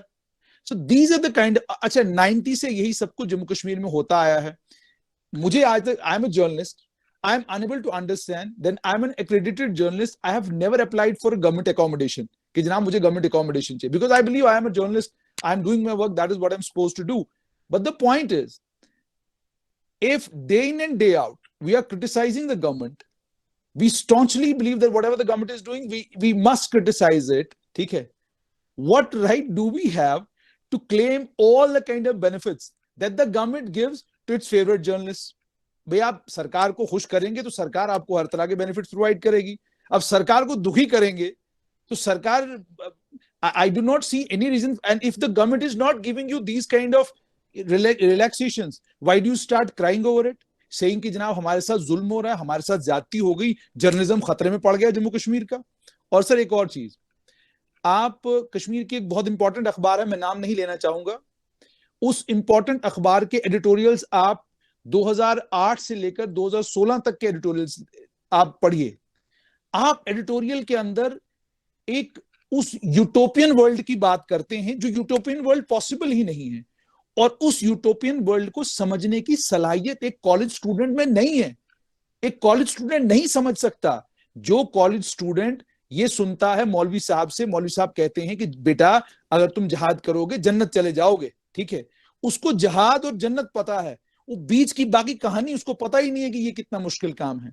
So that's why I am saying, उस यूटोपियन वर्ल्ड की कहानियां जब आप एक मेन स्ट्रीम अखबार के एडिटोरियल में देखते हैं और उसके बाद आप कुछ नहीं करते, और उसके बाद वो अखबार and the dynamic shift now is that those who claim to be nationalists and those who have a claim over nationalism in the entire country, उनके लोगों को जब से उस अखबार के एडिटोरियल में लिखने का मौका मिला है, उस अखबार का जो पिछला 8 साल का या 10 साल का किया धरा था वो सब कुछ भूल गए। वो कहते हैं आप ठीक है क्योंकि अब हमें लिखने का मौका मिल रहा है, हम ये सब चीजें ठीक करेंगे। ये भी कश्मीर की अखबारों की सच्चाई है। उसके बाद proximity to the power. Name one media house in Jammu and Kashmir which has never had proximity with power. Somebody has been close to Mufti Muhammad Sayyid, somebody has been close to Dr. Farooq Abdullah, somebody has been close to X, and somebody has been close to Y. What is the why do we want to have proximity with power if our main job is to disseminate in information? And one more thing, एक और चीज जो जम्मू कश्मीर के media में बहुत ज्यादा देखने को मिली, हम जिन अखबारों में काम किया करते थे, हमने I have in 2008 when I left an important organization, I was being paid 10,700 rupees when I am told that the advertisement revenue of that particular newspaper was around 1 crore. Did Government of India bother ever to find out कि what is happening in these institutions? इसीलिए sir मेरा ये है कि जो जब से social media आया है, what it has done to me is, as a journalist, I opened up Straight Line, और मैं अपनी स्ट्रेट लाइन के इस वेंचर के ऊपर वो सब चीजें कर रहा हूं जो सब चीजें मैं तब करना चाहता था जब मैं या तो दाएं वाले के साथ था या मैं बाएं वाले के साथ था। मिसाल है, if you are working with Kashmir times, तो आपको ये इंश्योर करना है कि आप इस तरह की ही लैंग्वेज लिखेंगे क्योंकि यही लैंग्वेज कश्मीर टाइम्स में चलेगी। लेकिन अगर आप कश्मीर टाइम्स छोड़ के पॉइनियर अखबार में चले जाते हैं, then you have to write what that Pioneer idea, मतलब what the editor in the Pioneer means. Now that I am the owner, I am the managing editor of Straight Line, so I am exactly doing what I always wanted to do. इससे हो क्या रहा है? Disseminating information. Number 2, trying to correct the narrative that has been peddled for years. And number 3, जितनी भी stories यहाँ पे होती हैं, trying to counter them the way they should be countered and ensuring कि जो narrative आप peddle करने की कोशिश कर रहे हैं, उस narrative की सच्चाई क्या, what is the reality of that narrative, trying to do all these things. ये हम सोशल मीडिया के जरिए कर रहे हैं, और मुझे लगता है कि इसमें कुछ हद तक हम कामयाब भी हुए हैं। लेकिन चूंकि गवर्नमेंट का कोई पुश नहीं है, सरकार की तरफ से कोई मदद नहीं है, सरकार डज नॉट इवन बॉदर, सरकार मतलब अभी तक it has been 2 years since the day we launched Straight Line. We need a lot of equipment for all these things. You will not believe that this has all come from our blood, वो कहते हैं ना, sweat and blood. ठीक है, so we're not getting any kind of help from the government, any kind of help from the administration, any kind of, कुछ भी नहीं.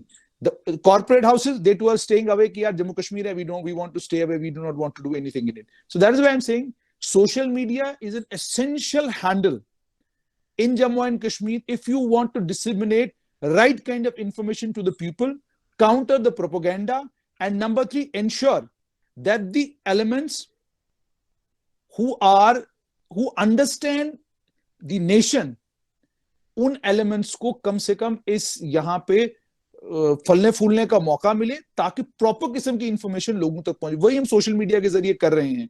बाकी जो थोड़ा बहुत कुछ अखबारों के अंदर चेंजेस जम्मू कश्मीर में नजर आ रही हैं, they are all temporary, they are just for the till the time the government in the new Delhi does not change. The moment it changes they will be back to where they used to be. And thank you sir for giving me time to speak.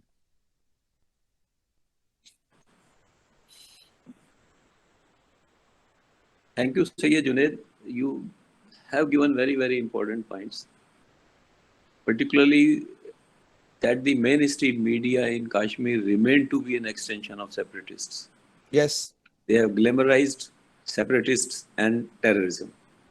Mainstream was marginalized. This is a very, very important aspect.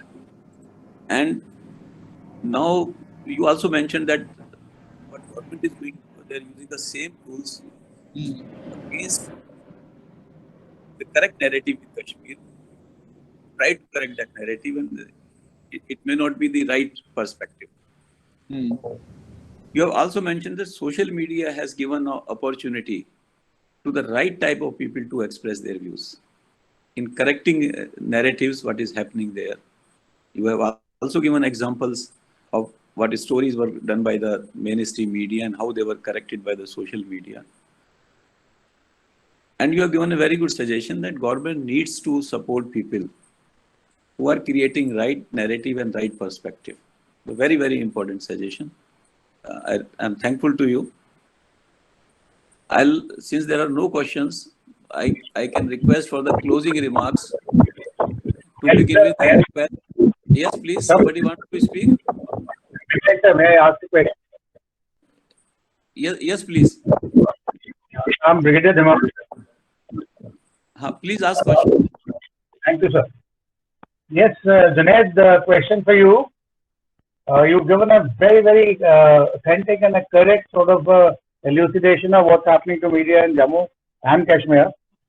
I just want to ask you, what are your views on the subject that in case people like you start correcting the narrative, as you said, that you're doing on the social media and giving the right kind of a thing, will that media items will be accepted by the public? Will they have the same kind of TRP? Will they be accepted and will they be acted upon the way you claim to be? If yes, then it's okay. If not, then what are the reasons and what are the further modifications you'd like to do your narrative or your media campaign in that case?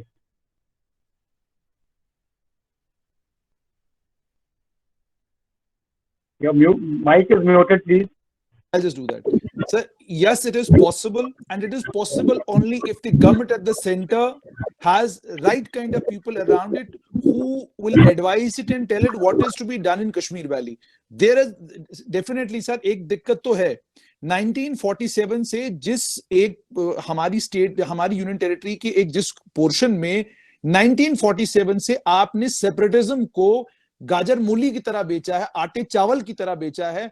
First 1947 से 1975 तक शेख अब्दुल्ला ने कहा कि यहाँ पे plebiscite हो जाएगा, हम प्लेबिसाइट करवाएंगे. 75 में वो कुर्सी पे बैठे तो उन्होंने कहा अब ऑटोनॉमी पे बात होगी. 1999 में उसको अबंडन किया गया. तो आप 47 से ही आपने यू हैव अलाउड एवरीबडी परोस के सेपरेटिज्म कश्मीरियों को दो.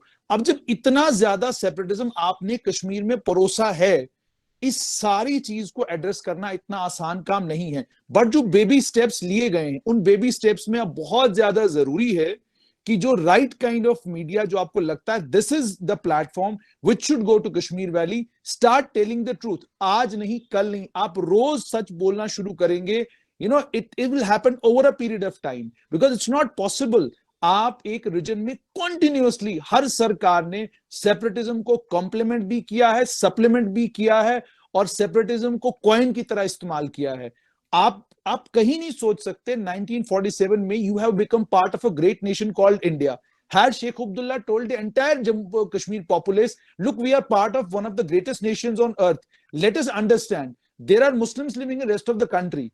Here are we Muslims in this part of the corner. Pakistan has already been created. It will be very difficult for the Muslims of this country.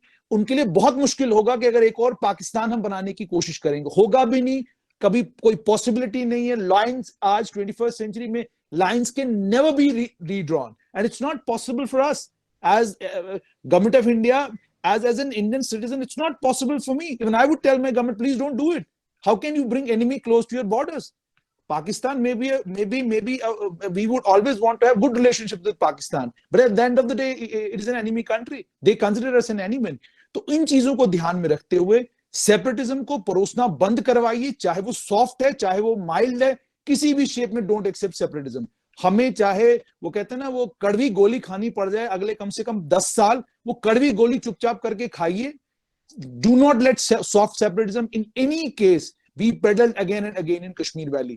आप जब कहते हैं truth and reconciliation commission बनाइए, ये आपको एक मेन स्ट्रीम पॉलिटिकल पार्टी कह रही है. आपको एक मेन स्ट्रीम पॉलिटिकल पार्टी कहती है आइए जनाब बातचीत कीजिए. आपको एक मेन स्ट्रीम पॉलिटिकल पार्टी कहती है रेवोकेशन ऑफ AFSP करवाएंगे. आपको एक मेन स्ट्रीम पॉलिटिकल पार्टी कहती है कि जनाब आपकी फॉरेन पॉलिसी वो डिक्टेट करेगी. आपको कड़वी गोली खानी होगी. बहुत सारे लोग इससे सहमत भी नहीं होंगे, लेकिन आपने 47 से लेकर 5 अगस्त 2019 तक सेपरेटिज्म परोसा है. उसका नतीजा यह है कि आज आप कश्मीर का नौजवान पूरे देश में जाकर हर जगह आपको फ्रंट लाइन पर मिलता है. मीडिया में दुनिया भर की स्पेस कश्मीर के बच्चों के पास है. And I am mentioning Kashmir because it's not so in the case of Jammu. तो इतनी स्पेस इन बच्चों के पास है. Make them feel that this space is available with you because you are citizens of India. This would not have been available for you had you not been citizens of this great country. तो इसके लिए इस narrative को push करने के लिए जब आप एक कश्मीर वैली में एक्सपेरिमेंटल बेसिस पर किसी एक आदमी को कहेंगे जाइए आप अपना मीडिया हाउस एस्टैब्लिश करिए, हम आपकी मदद करेंगे. जब आपको लगा वो एक्सपेरिमेंट फेल होने लगा है, ये एक्सपेरिमेंट अभी कामयाब नहीं हो रहा, तो आपने हाथ खींच लिया. That will not work. You will have to stick with one person. Tell him, look, man, we are helping you. You're going to be there. You're going to push this narrative and we're going to be behind you. So that's how things will happen in Kashmir Valley, but they'll not happen in the shorter term. They'll happen over a period of time, and we need to be ready for that. Thank you, Mr. Syed Junaid. Very, very emotive speech. आप कुछ बोलना चाह रहे हैं? Brigadier साहब, आप कुछ बोलना चाह रहे हैं? और Hey, thank you so much, Junaid. In fact, the subject is different. Otherwise, I would have loved to interact with you on radicalization, Islamization, and things like that. Maybe in Jammu, I'll call you on. Thank you so much. Thank you. Thank you. Now we come to for the closing remarks. I'll request to keep it to 1 to 2 minutes only. I'll request Mr. Manoj Raghuvanshi to give his closing remarks.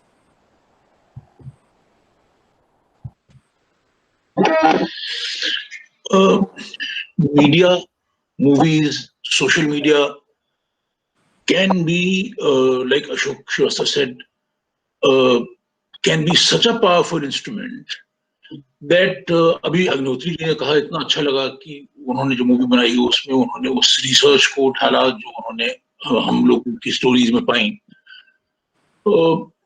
एक movie बनी थी रोजा. तो एक Bitta karate का interview जो आप लोगों ने देखा, दैट वाज इन 1991 एंड रोजा केम आफ्टर 2 years.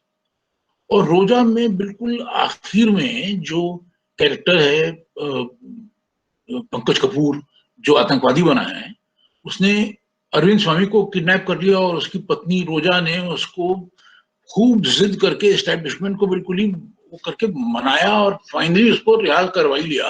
और पंकज कपूर छोड़ने आ रहा है उसको. तो अरविंद स्वामी ने उससे पूछा कि अगर तुम्हारा एरिया कमांडर कहता कि अपने भाई को जान से मार दो तो तुम मार देता.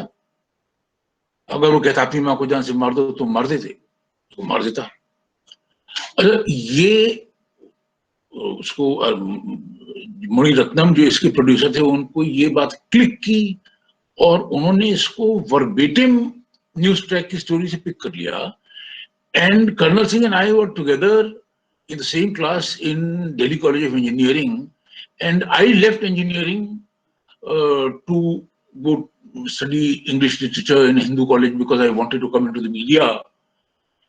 And हम लोग जो प्रिंसिपल थे उनका नाम था RC Narayanan, professor RC Narayanan.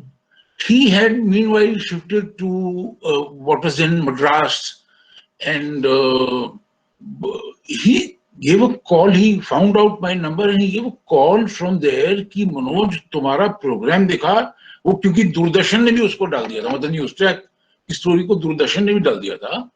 So it made an impact on Professor Narayanan's mind and he called up from there कि बहुत ही बढ़िया, तुमने बिल्कुल ठीक किया, इंजीनियरिंग छोड़ दी, you did the right thing by going to the media.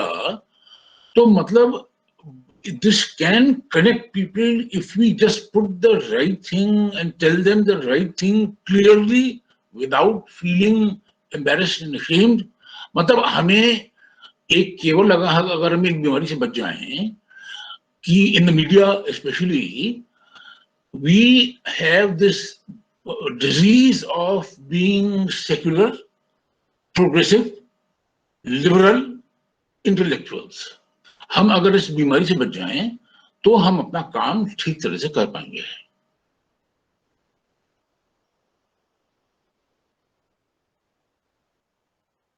Your mic is muted. Colonel, your mic is muted. आपका mic muted है, Colonel. Thank you, Mr. Manoj, for your closing remarks.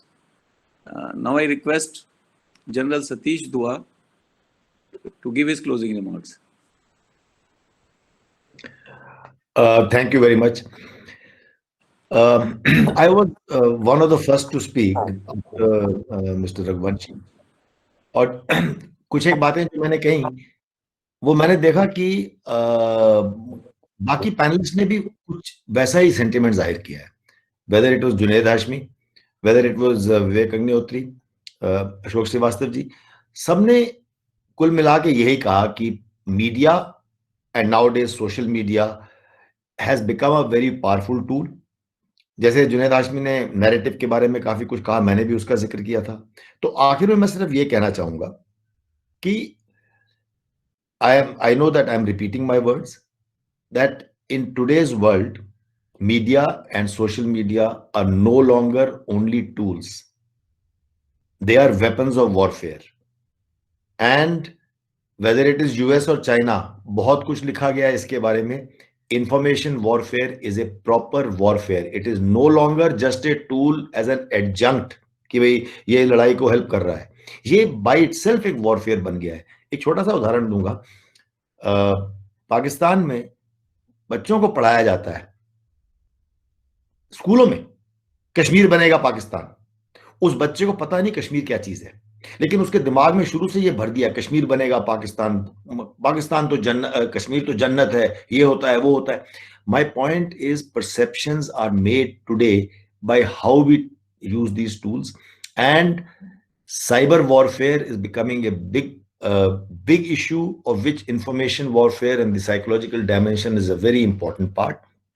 And like I suggested earlier, I think all different organs of the government need to synchronize, synergize what we are doing. This is a work of professionals. We need to outsource what needs to be outsourced to professionals. Only media houses and journalists cannot do it.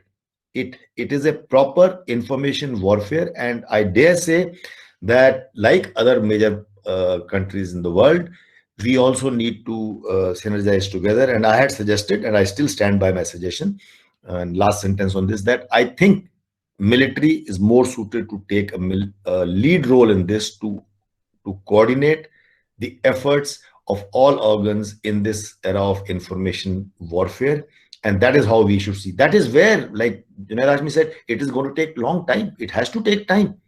जो हमने पिछले इतने सालों से, for decades, what we have let deteriorate, it is going to take time, 1 generation, 2 generations or more, but we must start now. There is no time to lose. Thank you. Jai Hind.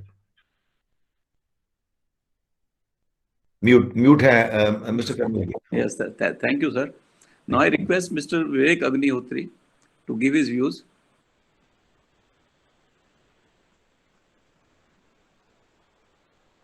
Mr. Vivek Agnihotri. Sir, I guess he has left. Okay. May I request Mr. Ashok Srivastav to give his closing views?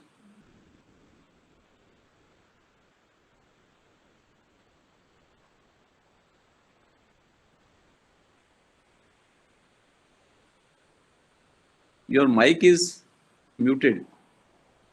जी मैं कह रहा हूँ बहुत अच्छा experience रहा, और ये मैं जीसीटीसी को बहुत अपनी तरफ से शुक्रिया करता हूँ, साधुवाद देता हूँ कि इस विषय पर कम से कम चर्चा तो हो रही है, क्योंकि मैं फिर कह रहा हूँ कि 30 सालों में हमने इस पर बहुत कम चर्चा की है. और मैं यहाँ पर ये भी बता दूं कि आज इसी कार्यक्रम से प्रेरित होकर, इसी से इंस्पायर होकर आज मेरा जो प्रोग्राम है यूट्यूब, जो मेरा रोज डीडी न्यूज पर रात को 9 बजे आता है, इसमें मेरा आज का विषय यही है, जिसका मैंने टाइटल दिया है घर कब आओगे। तो मेरी कोशिश यही है कि इस मुद्दे को जितना ज्यादा हम लोग जनता के बीच ले जा सके। और बिल्कुल सही कहा जनरल साहब ने, बिल्कुल सही कहा कि मीडिया एक टूल है, जरूर इम्पोर्टेंट टूल है। जुनैद साहब की भी बात सुन रहा था, लेकिन इसमें और पूरा जो मशीनरी है, चाहे सरकार हो या फिर सेना हो, उनको एक बहुत महत्वपूर्ण रोल निभाना पड़ेगा। और जो लोग राइट नैरेटिव के लिए खड़े हैं, उनके साथ पूरे सिस्टम को खड़ा करना पड़ेगा। क्योंकि जाहिर सी बात है कि एक आध पत्रकार, 2-4 पत्रकार या 2-4 मीडिया पे लोग जो कर रहे हैं, एक आध विवेक अग्निहोत्री फिल्म कर, उससे बात नहीं बनेगी। हमको एक बड़ी लड़ाई लड़ने के लिए बड़ी हमको ताकत भी बनना पड़ेगा। बहुत बहुत शुक्रिया मुझे मौका दिया। Thank you so much, Ashok ji. Now I request Mr. Manoj Pandita to give his closing remarks.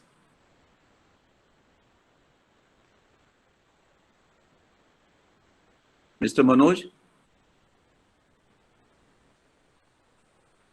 may I request Mr. Syed Junaid Hashmi to give his closing remarks? I have already said, but at the end, जैसे आपने कहा closing remarks. So social media, as Mr. Dua rightly pointed out, social media is a complete. It's a war. I totally agree with it. But right narrative को push करने के लिए social media is the best way to push right narrative into Kashmir, क्योंकि social media Kashmir के चप्पे चप्पे में है, कोने कोने में है, हर बच्चे के पास है। आप 4G दीजिए, राइट नैरेटिव को पुश करने वाले लोगों की पूरी मदद कीजिए, things will change, it will take time. Thank you so much. It was a very good discussion overall, and we have some of the brilliant suggestions what the government should do. I thank all the panelists. Now I'll request Apurva. Yes, sir. Yes, sir. Over. Thank you, sir. Thank you so much. It was an amazing session. I thank all the panelists for joining us.